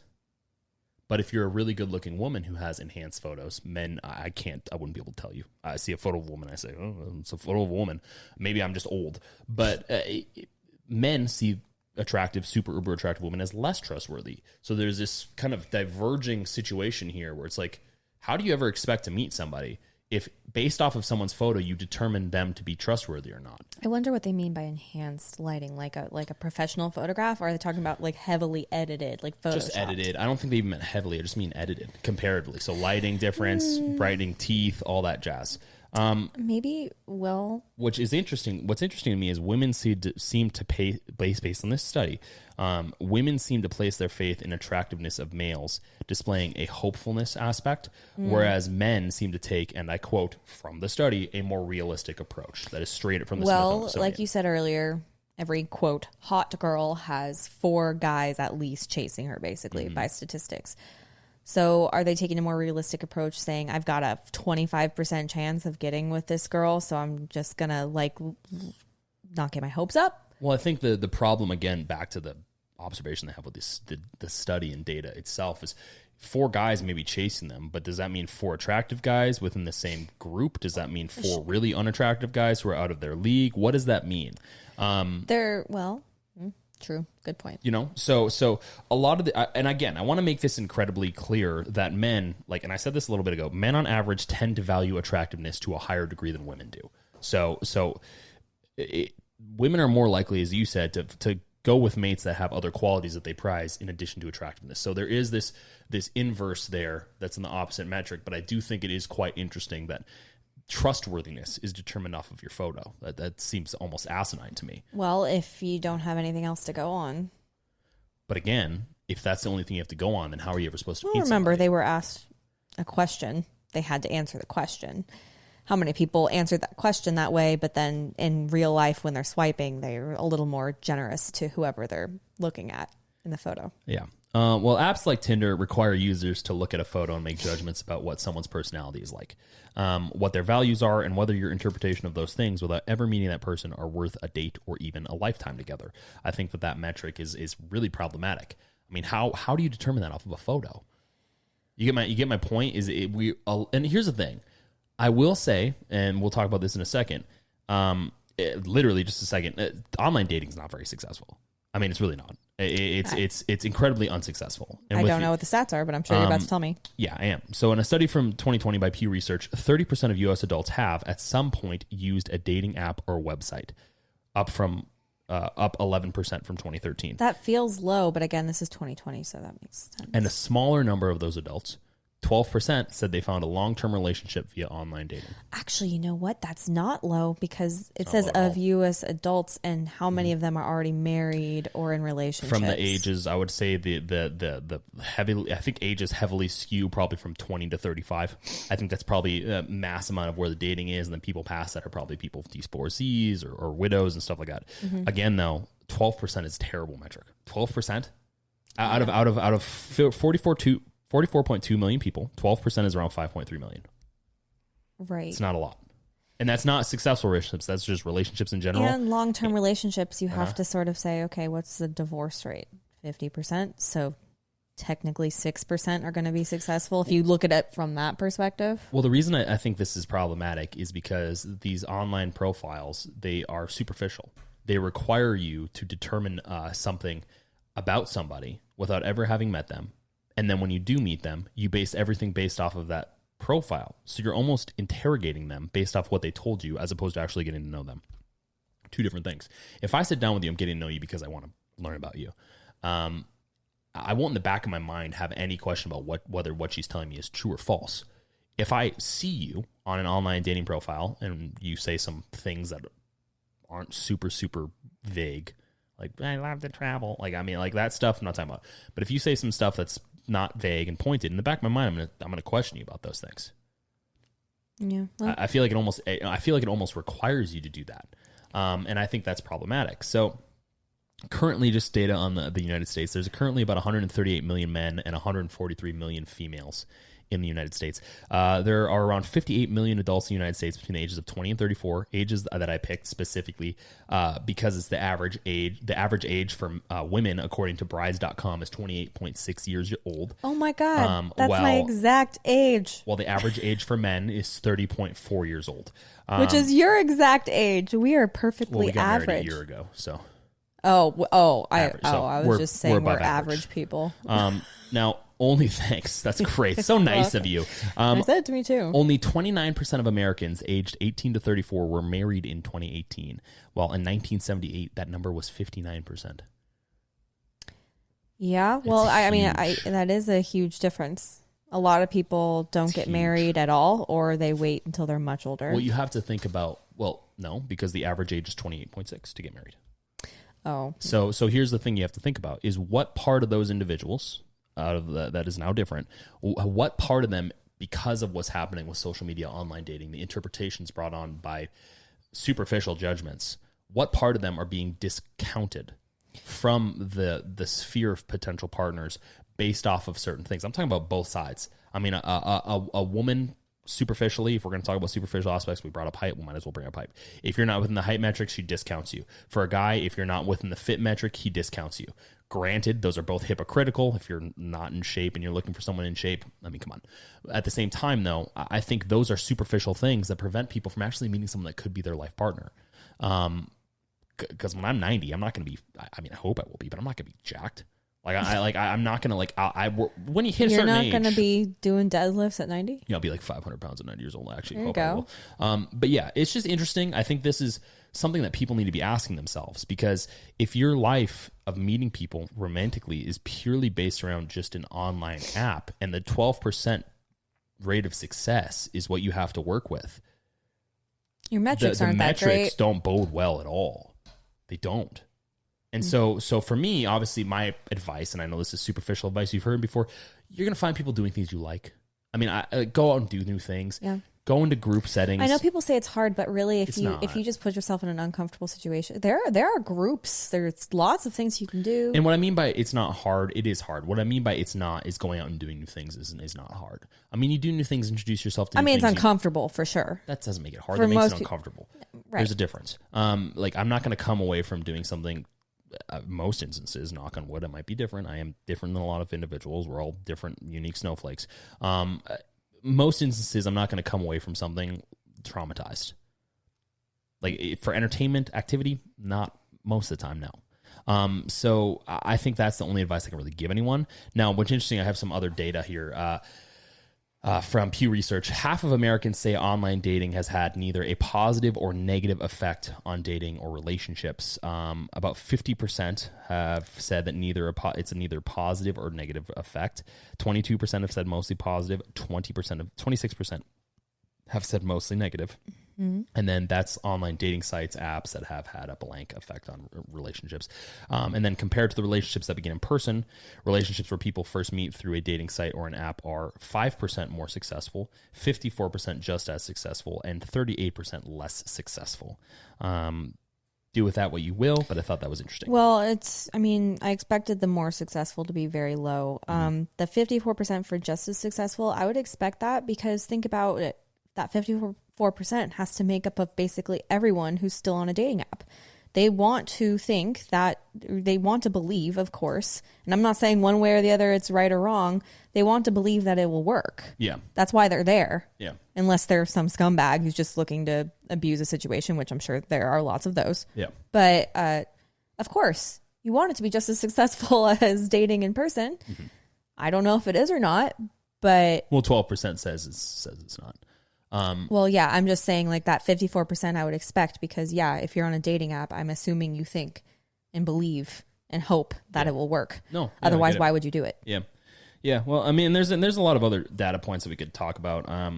But I do want to make this painstakingly clear that we're not trying to sway the data in a positive or negative light. I know I have my own bias, but the data is what it is. Like, I can't interpret it in any other way. I can ask questions about it. I can have my own bias about what I think that data, like, potentially says, but again, I want to make sure that we're not trying to, like, do what you will. Like, if you want to use, we will not judge you if you use a dating app. If you want to use or dating not. apps, fine, that's up to you. So yeah, there's not much to be said about going around it unless we take those metrics and, like, question them like we've been doing, or ask things that are not mentioned in context like we've asked a few seconds ago. So there's not really much we can do by going around the data. Now, obviously, for the listener, my personal bias is I think dating apps in their current form are harmful. I think they create a more distrustful society. I think they create, and a lot of things do. I think social media generally creates a more distrustful society than meeting people organically. Because a lot of people have interpretations of what they think someone's going to do or say or how they are act, and most of the time we're incorrect. But yeah, that's what I think about dating apps. I think they're more harmful. I think that there's benefit, but I think over time we're going to see a net negative. I think it just depends on how you use these things. They're tools, right? Like, I think of social media, mostly not perfect. I waste a lot of time on social media as well. But if you think of it as a tool, like for example, we moved to a new place. I wanted to make some new friends. I found a group through social media that promotes on social media to go to in person, and I met people there. So in that form, it's the same as dating. It was not exactly the same. Not really. Back up. I just mean that I use social media. In this case, it was just an actual social media platform as a way to meet someone in real life. Dating app is even more tailored to meeting someone in real life. So you would think it would have the same net positive outcome. But it seems like it's not, according to what you've cited here. Well, the reason I don't think that there's a net positive is not because I don't think that there can be a net positive, or there can't be a net positive. It's that I don't think that relationships can be purely visual. I think that a lot of individuals, like, look, when I talk about you to other people about relationals, I always say that, looks and stuff like that is a positive. It's a plus, but it's not a requirement.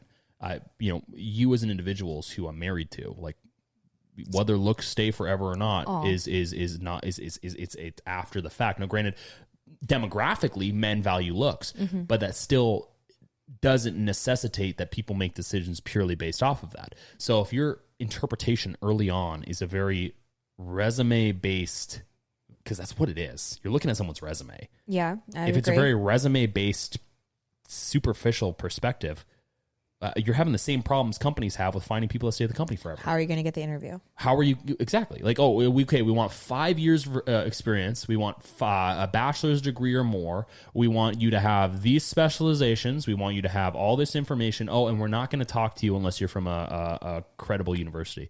Your pool of applicants is like 10. You get my point? And they come to you. You aren't necessarily. No, they don't. Sometimes you have to reach out to them. They won't come to you. They'll go to the highest bidder. Right. Well, no, so I agree. I'm saying that, like, you're usually, when people do job postings like that, they just post them on a board and let them sit there unless they hire a recruiter or whatever. And so this is. But those people, you're right, they're searching for the best possible, the highest paid, the best scenario. And this is the problem that I think that companies are going to find out over the next decade, is that strategy doesn't work. You can't have employees that are purely employed because they know you pay them the most, because they'll just go to someone who pays them more. How do you continue a company with a never-ending revolving door of employees? You can't. And that's why usually the most successful companies are ones that build some sort of relationship with their employees, or at least are on good terms and respect one another. Well, that's why they have this great resignation going on, because people realize that the company only values them for the paper that they saw. They don't value them for the employee that they are. And this is part of the problem that I think companies are going to have to deal with. Same with colleges. Colleges are eventually going to have to deal with the fact that their strategy doesn't work very well. Their strategy is mostly word of mouth. Previous. What I mean by that is kids. You can't create a society of people who are not educated by giving them a diploma. We can talk about people being more educated, but we can also look at the actual effects of what that education has given people. It's putting people in more debt. It's put people in it's egregiously expensive. It's putting people in a situation where even though they have the degree, it's actually not going to open the door at all, because now the requirements of years of experience are there. You're right. It's egregiously expensive basically no matter where you go. You go to a community college, it's going to be way too expensive. And if you are looking for a high salary job, not in every instance, because there are plenty of instances where this isn't the case, but you're likely going to stand out more if you go to a prestigious university, which is even more egregiously expensive, very difficult to get into. And then you have things like, what's her name? Lori Loughlin. Yeah, people cheating. So the whole quandary here is specifically within colleges, but I think this is reflective in a lot of different areas in society, where people have had things requested of them in what is meant to be a well-meaning fashion, which in turn, in reality, was actually deceptive. Go to college to have a better life. Get married, have kids, buy a house. Or not the case. Not that order. Well, it doesn't matter. Get married. Doesn't buy a matter. house, get a My point being is it's not the case, because people thought of college like, well, that's my ticket to get a higher meal ticket. In reality, college is actually more expensive, so companies have to pay you more. They can't afford to pay you more, so they have to raise their prices. People can't afford to pay their prices, so then there's this inverse of, okay, well, we have really high expensive prices that we can't sell because people can't afford to pay them, and then we have the situation we have today. And you can't pay for college. You rely on scholarships. So it's just a never-ending cycle of nonsense. I'm not saying that it's not a cycle that people can't get out of, but if you look at our debt-to-income ratio in the United States, it's not exactly very good. It's almost needlessly difficult for a standard that seems like, according to this, not many people are necessarily living anymore. So think about it this way. Apply that to dating.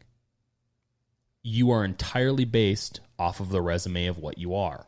That seems needlessly difficult. What if I say that I like something that someone doesn't like, and they don't like that thing? Oh, cool. Well, now we're not going to date. What if I say that I'm a part of a certain party affiliation? Oh, now we're not going to date. What if I say that I'm not 6 foot? Oh, well, now we're not going to date. What if I say that I'm not fucking, in the best shape of my life? Oh, now we're not going to date. These are things that's like, okay, what you're doing from someone who's looking for a mate is you're just doing this. Check off, check off, check off, check off, check off. And eventually you're going to have a long list of things that you require that no one's ever going to be able to fulfill. And you, whether you're a guy or a girl, are going to be paralyzed with the options that you have that people will never ever standardize to meet up to. That's just it's a sick cycle that goes like this. Same thing with the education system, same thing with the job system, which is why we have the problems we have today. Not to suggest that people can't meet people. They can. We meet people all the time. People still get into relationships. You can still find a healthy relationship with online dating. I'm not saying you can't. I'm just saying that from the majority of users, that's not the case. 12%, that is not a very good statistic. And so I don't know. There's some other data that I want to talk about, specifically from what men and women want. There's more data on women on this than there is men. I think men are, for some reason, just not answering those survey questions. It's all preferenced in a lot of ways. But this is from manintelligence.com. From a survey of 1,000 women, 48% of women responded that they want men who are romantic. From Men's Health. Men's Health. Yeah. 26% of women believe in true love. That's from Everyday Health. In 2014, only 28% of women believe in love at first sight. Normal bar, 2012. 93% of women prefer to be asked out on a date. 6% of women prefer to ask a man out. So that's what I was referencing earlier. I think I got the statistics off. While 83% of men prefer to do the asking, a total of 16% of men prefer to be asked out by women. Yeah. Is that just maybe a rejection thing? Like they've been rejected before and they don't like it? No, it's they actually just. I wouldn't have. If you would have walked up to me and asked me on a date, it would have been weird. Well, that's what I'm just wondering, because like societal norm. Oh, a gentleman asks a lady out on a date. Yeah. Is that why it's so skewed? No, I think maybe. I think there's an aspect there, but I also think there's a biological difference. I truly think upstairs is a biological difference of interpretation. I think that men being, in a lot of ways, the larger of the sexes, I think they prefer to have almost a cultivated protector atmosphere. I mean, that's what I was taught when I was a kid. I was taught to fulfill that's the manly what I'm saying. duties. Like there's a societal norm for the but male, at the same time, the societal norm is still applicable, right? So if for example, you've got 100 strong in shape men compared to 100 strong in shape women, there's going to be disparities there. They might not all be the same size. They might not all be as strong as each other, but there will be a difference across the board. And there's a preference there. So when it comes to, if I want to be defended by somebody, I would rather be defended by 5 really strong dudes than by 10 cheerleaders. You get my point? How dare you? So the whole thing about this is I don't necessarily mean that those things can't happen. The 10 cheerleaders could probably protect me. I'm not saying that. I'm saying that there's a social preference, and I think there's also a biological preference that's been shown throughout almost all of human history. You can talk about, the outliers of scenarios where, there are instances of warrior women or warrior or female leaders in a lot of ways. And Amazonian women. Yeah, and I think Wonder those Woman. things, those things have their place, and I think those things are possible. I think people tend to forget, though, that even though in the societies where men are predominantly going out and doing like the hunting and the protecting, women are still tasked with protecting the home, which is the most important thing. So there's become, and we've talked about this, there's this weird competition aspect as of the last 20 years, 30 years, where it's like the sexes are compatible. We're supposed to be friends. Like, we're supposed to complement each other, whether from a guy to a girl or a girl to a guy, one guy that's a little bit more feminine and the female's more masculine, doesn't matter. Still compatible at the end of the day. And I think this whole competition thing is what gets up and stuck in people's brains. That's why they have this problem with finding mates. I think that's why there's a huge depression issue going on, is because I think people can't set up to the standards that they've set themselves up to believe, which have turned out to be completely and totally false.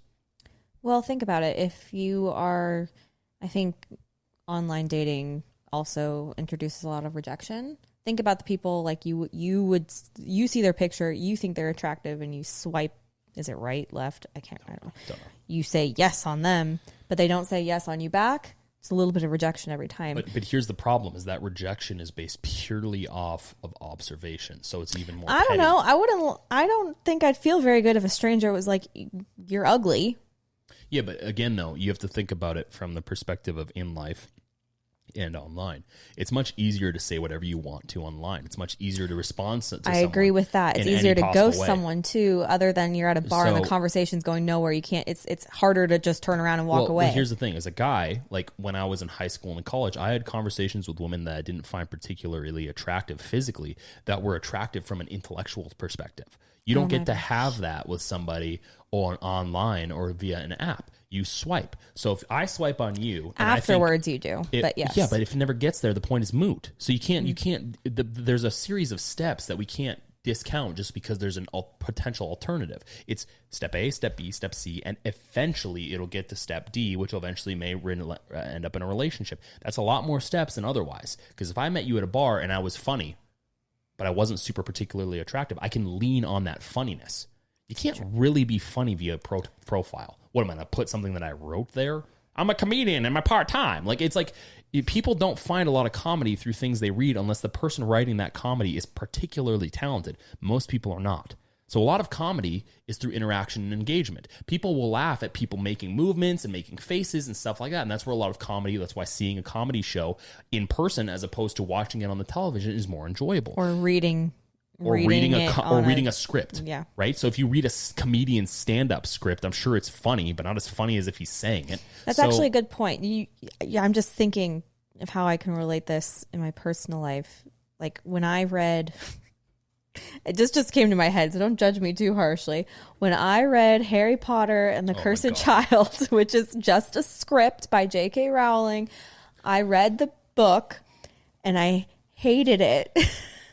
I thought it was so awful. But then I saw the play and I loved the play because listening and seeing it in person was a much better experience, and it was the same exact words. So this is my point about relationships and dating, is I think online dating, online apps, all that stuff discounts that from the get-go. You are specifically making a decision off of one thing that is probably predicated by a false photo. It's probably altered in some way, shape, or form.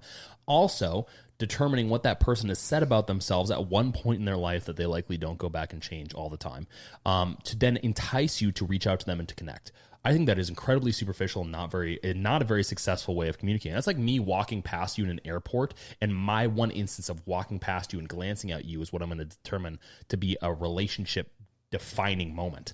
Doesn't make any sense. Because if I sit down with you over coffee and we had a conversation over coffee, or we had a conversation at a bar, you get to smell me, you get to see me in person, you get to have a conversation with me, I get to smell you, all those different things, all the pheromones, all that stuff plays a part. And people aren't letting themselves have that part because they're too busy playing a gambling game.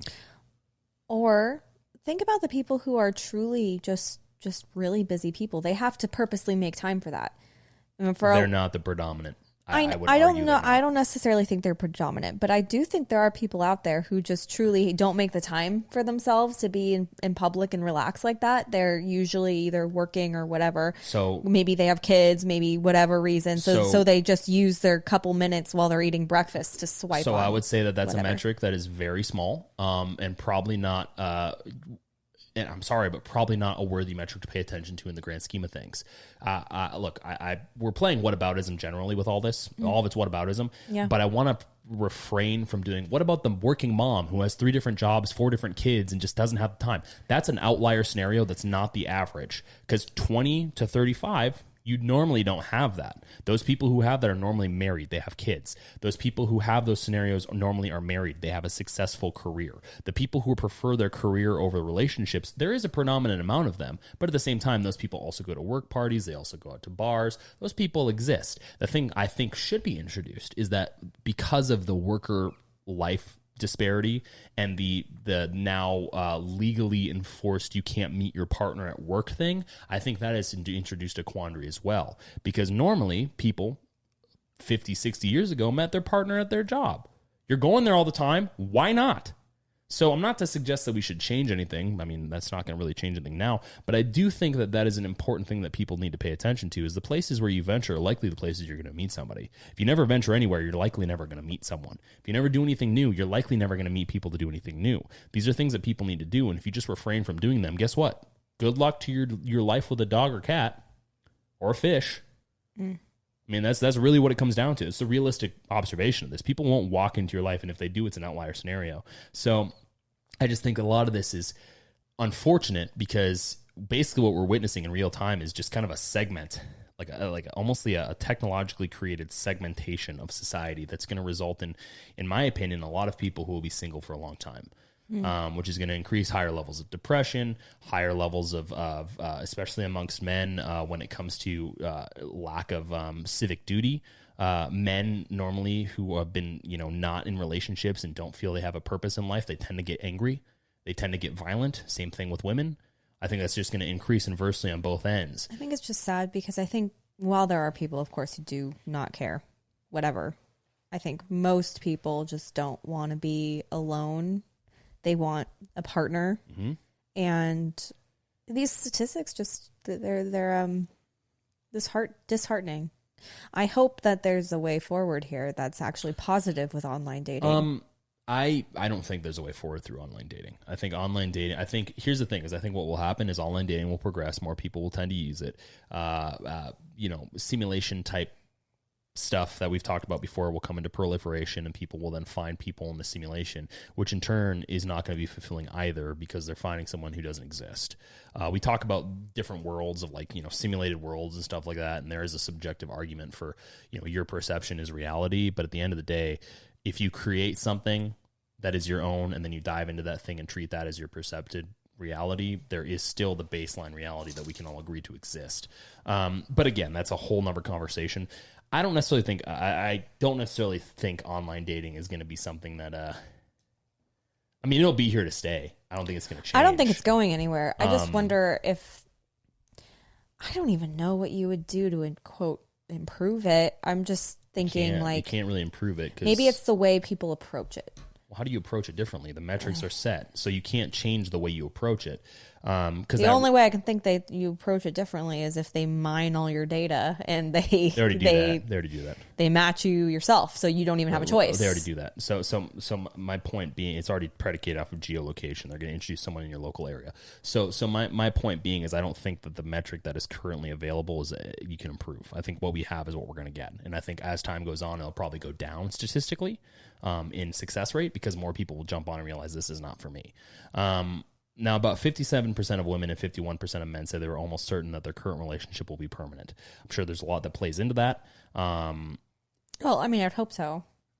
5% of men and 3% of women are not committed to their partners. I thought that was interesting. It's actually kind of cool that it's such a low percentage of people. Yeah, that's good. I think that also shows that most people who do experience infidelity or cheating or whatever, small amount of people, or at least the majority of them, it's on a whim, and it's I was inebriated or whatever, and not in the right frame of mind. I'm not giving people excuses. Trust me. I'm just saying that the majority of people. I don't want to introduce measures that aren't included. So I don't want to. That's a guarantee. And that's also a 2002 stat. Yeah, so it's an old stat. It could have changed. It's probably changed.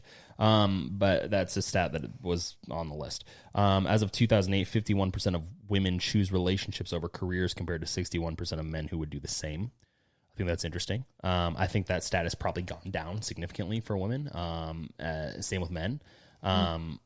of 2,000 adults surveyed, this is from 2015, 52% of women want to see good manners, 42% of men want men to ask a lot of questions, 26% want men to pay for their meal, 27% want a man to enjoy his meal, and 17% are fine with being a little drunk. I thought that was just an interesting thing from TGI Fridays. Didn't know they kept metrics like that.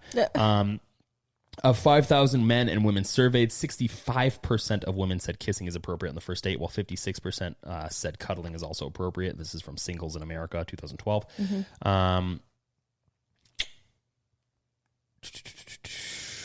34% of women are willing or very willing to move in with their significant other to save money, while 30% are not at all willing. Interesting. So about equal on that front. From Trulia, which I can't imagine is any better now with all the prices. Yeah, no kidding. Now it's like to stay financially you have to wise, you have to move in together. Well, you move in with your partner or you live with 5 other people who are not your partner, which is weird. So either a hostel or with your partner. In a study of 28,000 heterosexuals, 97% of women believe that it is essential to have a partner who has a steady income, and 69% said it was important to have a partner who makes or will make a lot of money. That is personality and individual differences from 2015. 64% of women prefer to find a husband who earns more money, from the Daily Mail in 2011. I'm sure that's changed. For 29% of women, a successful husband or boyfriend is the second highest status symbol, from Cosmopolitan in 2010. Here's the height thing. 5% of women are attracted to guys' height, from 2016. That's from Static Brain Research Institute. 73% of women prefer to date guys taller than 5'9". Those stats don't match. They conflate, right? It's weird. Okay. So basically what this is saying is that when women are asked what's attractive about a man, very few actually bring up height. They actually bring up eyes. Eyes are the most attractive. But then when they are asked if they prefer men over 5'9", they'll say yes. Mm-hmm. Now, this is what I was referencing earlier. Almost 73% of women want guys who are above the average height in the country. Well, here's the thing. The average height of women is what, 5'6"? So they're looking for someone taller. No, I think it's 5'6". I think it's less than that. 5'6". No, let me check. Average height of women in the U.S., I'm pretty sure it's 5'6". It might be. Let me check really quick. I might be wrong. But my point is, so they're looking for someone taller than them, which... 5'4". Oh. Yeah. Oh. Yeah. So here's the thing. Women someone are looking... much taller than them. Yeah, looking for men that are significantly taller than them. The average height for a man in the U.S. is 5'9". So... this is what I was getting at earlier. 48.9% of women want to date men who are much taller than them. Telegraph 2014. We'll get to this in a second, but the statistics for men that are taller than 6 foot and above is just it's nominal. It's like 10% of the population. Mm-hmm. So, and that is of guys who are just generally guys. I don't know what percent of those guys are single. Yeah. Like, so you're creating this box of, and this is why I get on about, certain stories that I've heard. It's like, you're creating this box that is basically just kind of Xing you out of the race. I mean, yeah, if I that's also so wonder, important. I'm like, if someone looks at someone, can they really tell the difference between like 5'11" and 6 foot? Yes. Yes, they can. I haven't paid much But attention. then again, 5'11" and 6, well, 5'11", 6 foot, no. But 5'9", 6 foot, yes. Oh, yes, for sure, yes. So this is the point I'm talking about. I don't think people care about 5'11". 5'11" is, when I was in football, I was 6 foot and they said, say you're 6'2". So it's like, well, here's the thing. Or maybe when you're 6'3". 5'11", you're 6 foot. But again, that's how it works. So my whole point being is, so again, another stat from Medical Daily 2014, out of 382 college students surveyed, only about 4% of women would date men shorter than they are. Yeah, well, that's small, so small. And again, these are things that I think are impactful, because at the end of the day, your partner, people are compatible with a lot of people. You're compatible with a lot of people. I mean, statistically, that's shown throughout almost all of human history, that men and women are compatible across a lot of different measures. And monogamy is good. I think monogamy has a ton of benefits, and I don't think people pay attention to those benefits. One of them being, men, women specifically have roles that they play within society. When they fulfill a monogamous relationship, they actually operate better within those roles. It's actually economically sustainable and incentivizing. Yeah. an economically profitable society is one that has men who have less wives to relationships. worry about or less women to worry about tend to invest more into business and society and the good of which creates humanity. a better society. So I think what's interesting is that on the woman's end of the spectrum here, there's a lot of it's almost as if it's just not considered, because at the end of the day, it's competition. Like relationships is competition. Almost anything is competition. And when you're in a scenario where you have to compete with others to find someone, it's not beneficial to be incredibly picky. It's almost to the point where you write yourself out. Well, okay. So here's something. Like when I was growing up, I was always told, you deserve a prince. You deserve, What does it mean? Just mean like your perfect guy, like the very best. You deserve the best, the best, the best. I mean, as you grow older and wiser, usually people realize the best is not perfect because there's no such thing as perfect, right? But I wonder if that conflates for a lot of people with what they're willing to compromise on. It's one thing to compromise on like something that goes against your morals. Like you probably shouldn't do that. If it's like a moral issue for you, yeah, don't compromise. Or if it's a safety issue, yeah, don't compromise. Or if it's a sustainable issue, don't compromise. But when it comes to the hair color when you're swiping, maybe that's not as big of a deal. But I think the point that I'm getting at is you suggested earlier that women, and this is something that is verifiable through data, women are more likely to commit outside of physical attractiveness. Mm-hmm. But the point is, if you're asking them to make the determining decision to start with, you're starting off on the wrong foot. Right. Especially when you talk about these metrics with height.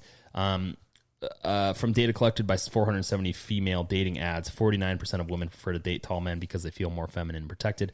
Out of 131 women surveyed in a related study, from 2014, 55% of women preferred taller men. 63% of women believe tall men are sexier than short men. 71% say that the ideal height for a partner is between 6 feet and 6'6". Fun fact, as I said, average height is 5'9". Only about 14.5% of all men in the United States are 6 feet and taller. Well, okay, but then if you were to ask men, like heterosexual men, this, what their ideal partner is, would it be, 34, whatever, the waist? That I'm not sure about, and that's what we might have to do another episode on this to talk about this because there wasn't a ton of data. Because ideally, yes, we want an hourglass figure, whatever. But again, I think that is something that's changeable. You can't change height.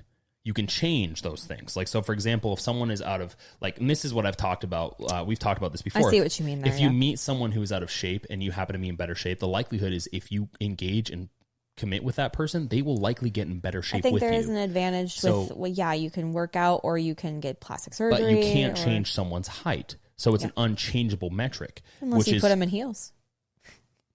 Which usually, if you're someone who wants a 6'6" guy and you want to be protected, no man is going to put on 6 inch maybe, heels. But I doubt you want them wearing pumps to dinner. I don't know what you're into. No, most men won't do that. I know. So my point being is, like, this is a metric that is unchangeable, but seems to be impactful.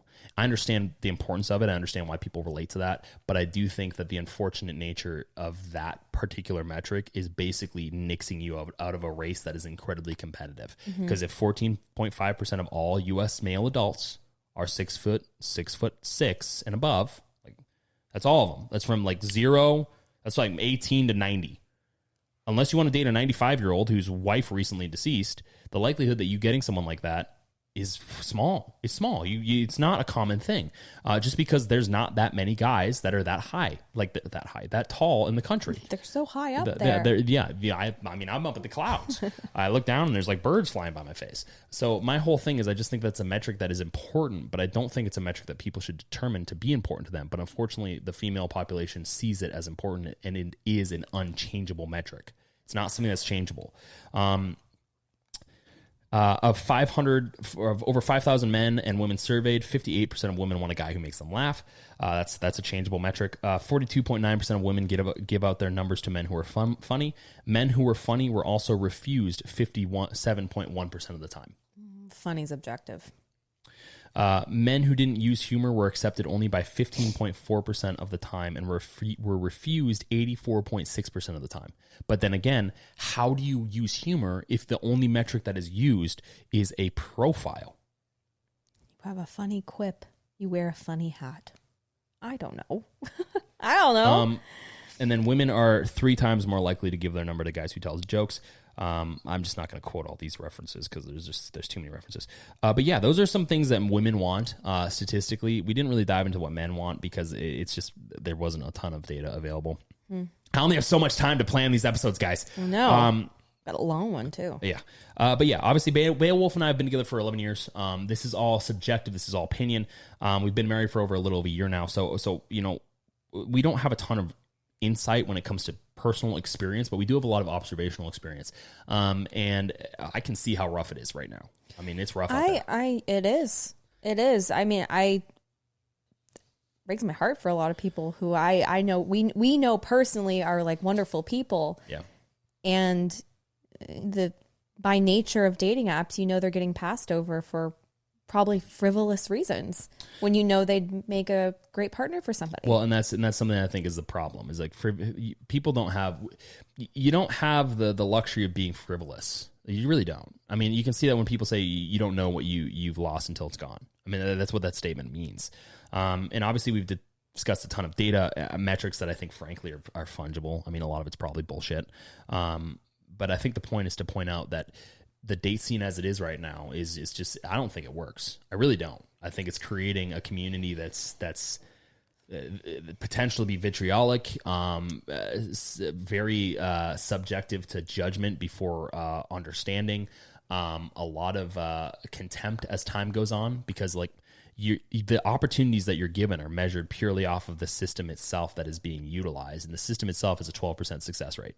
So you're basically utilizing a car with one wheel and half an engine to get from point A to point B. I mean, it has maybe one door and like a side view mirror, and the radio doesn't work. So it's like you don't really have a good metric here. Now, I'm not saying you can't meet people naturally. You can, but I think with the last 2 years, people are less likely to do that type of stuff.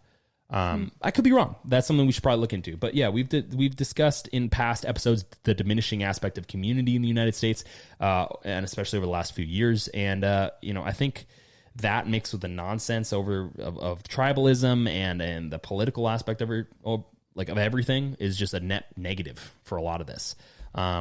Adversely, this affects things like marriage rates. In 2020, according to Statista.com, currently sitting at 5.1 people per 1,000 people of the population. That's how many people are married, down from 1990 levels when the marriage rate was at 9.8 per 1,000 people. So it's half. Which adversely affects child rates. According to macrotrends.net, the U.S. birth rate currently sits at 12 births per 1,000 people. For context, the birth rate in the 1950s was around 25 per 1,000 people, and currently the highest birth country in the world is Israel at 16 per 1,000 people. Israel? Or no, actually 24 per 1,000 people. Might have been. That's interesting. I need to check that. I could be wrong. Don't quote me on that. Don't quote him on that. Yeah, don't quote me on that. Now, granted, the U.S.'s birth rate is not the worst in the world, but it is a cause for concern, since in order to keep the generational replacement continuing, there has to be a metric that we can go by, and I have that data. According to NPR, the 2021 rise in birth rates, 1,663 births per 1,000 women, so 1.6 kids. The first increase since 2014 is far below the 2,100 births per 1,000 women that each generation needs to exactly replace itself. So we're going through the opposite of the baby boomers right now. And it doesn't look like it's likely to increase. And I think a lot of these things, including online dating, is creating this problem in which people they're not realizing that a lot of the purpose and fulfillment in life comes from creating a family. Now, I'm not saying those are the only things. I'm not saying that they should be the most important. Obviously, there are conversations that can be had till the end of time about this topic itself. But I do think that as time goes on, people are going to realize that the mistakes that they've intentionally made through the advice of companies that don't know anything more about relationships than you do because they're humans, there's going to be a lot of, unfortunately, I feel like there's going to be a lot of whiplash. So if I had any advice, I would say go do things you want to do, meet people that way. Don't waste your time online. You can have one, but I don't think it's worth your time. I mean, 12% rate is bad. It's a bad. I wouldn't take that bet. 12%. Yeah, I mean, it's better than the lottery. Yeah, but that's one true. out of 12%, out of 100 is not very good. I don't know. It's just, and obviously, the number's not out of 100. There's a different metric they use. But yeah, still. I just it's difficult to watch people struggle through the dating app scene. It really is. Yeah. Because at least from my perspective, from the people I know and love who are using dating apps, truly just want a partner and they don't know what to do to get one besides, go on a dating app. Or maybe they do, they just haven't been lucky in person or whatever. But at the same time, like, or a couple, I can think of some examples right now. They had long-term relationships for that, that what some people call that golden era of dating, their 20s. Yeah. And then something happened. Yeah. Didn't work out. And suddenly they find themselves older and the dating pool is much smaller because, a lot of people are in relationships in their late 20s and their 30s. I think that pool opens up because of divorce later. And death. Divorce and death, yes. But yeah, it's just I don't have any good advice here other than stay true to yourself and maybe just give people a chance. Yeah, I think that's really the best thing we can say. I mean, right now it obviously looks bleak, to say the least. Also, I know I've talked a lot about safety and stuff, which is very, very important. A whole other topic I could go on for hours about. But also, not every guy in the world is looking to hurt you from a woman's perspective. Well, I think the best thing that you there's can a difference do, between being safe and also just, not giving anyone. Well, I think the best thing that you chance. can do is you can look at the data metrics. I mean, because here's the thing: is there's a difference between people that are actually, and obviously people say, well, there's a lot of unreported. That may be true, but not to the point where it's a hugely significant number to where you look at all the metrics and say, oh my god, I think that's that not true. I think there's a perspective shift that needs to happen where a lot of people think guys are on dating apps just for hookups. Well, here's the Just thing: to is be- guys haven't done themselves any favors. I mean, No. sending dick pics is not exactly going to do you any favors. Of course not. And at the same time, I think the problem is, as I've said a little bit ago, is we've created a society that's not trustworthy, and the trustworthy metrics that are used are incredibly shallow and stereotypical. So if you utilize that trust metric, like the photo, as your metric of trust, and then you meet a guy who's a douchebag, you're going to never use that again. So my whole point is, you said a second ago, we need to trust people. You need to give people a chance. I agree. Give people a chance. If they're not weird via text, give them a chance. Go with another friend. Like, invite them to a group thing. These are things that you can do that eliminates the danger perspective. With that being said, obviously, carry personal protection. At the same time, you got to look at the data when it comes to the metrics that we do quantify and track when it comes to safety in the country. It's just worth taking a chance because in the sense of if you fall in love with someone, you're taking a chance. Yeah. So you're going to be taking a chance no matter what. Yeah. And yeah, to everyone out there who's on dating apps, has used dating apps or will use them in the future, we wish you the best of luck. I mean, I look at these stats and I don't even know what to say. I want people to be happy and in love and successful in life. Unfortunately, not all of us have the same path. Well, people will figure it out. I think things will so shift. too. I think so too. I actually think that there seems to be a cultural shift towards monogamy, in my opinion. You hear about all this polyamorous stuff that kind of floats mainstream around. media talking I about really think that specifically our generation, millennials, 50%, maybe even more of our parents were divorced, usually when we were very young. And I think that has kind of turned a leaf. While less of us maybe are in long-term relationships now, it seems like that might be because people want to be sure and they don't want to go through that. Yeah. Maybe that's a more positive spin. They don't want to be in a situation that they have to put maybe their future children through what they went through as a child. Well, we're not our parents. That's the only thing I can say. You don't have to be your parents, people. Nope. But yeah, thanks for tuning in to episode 58 of The Wolf and Bull. We'll be back next week with another episode. The bull will be back.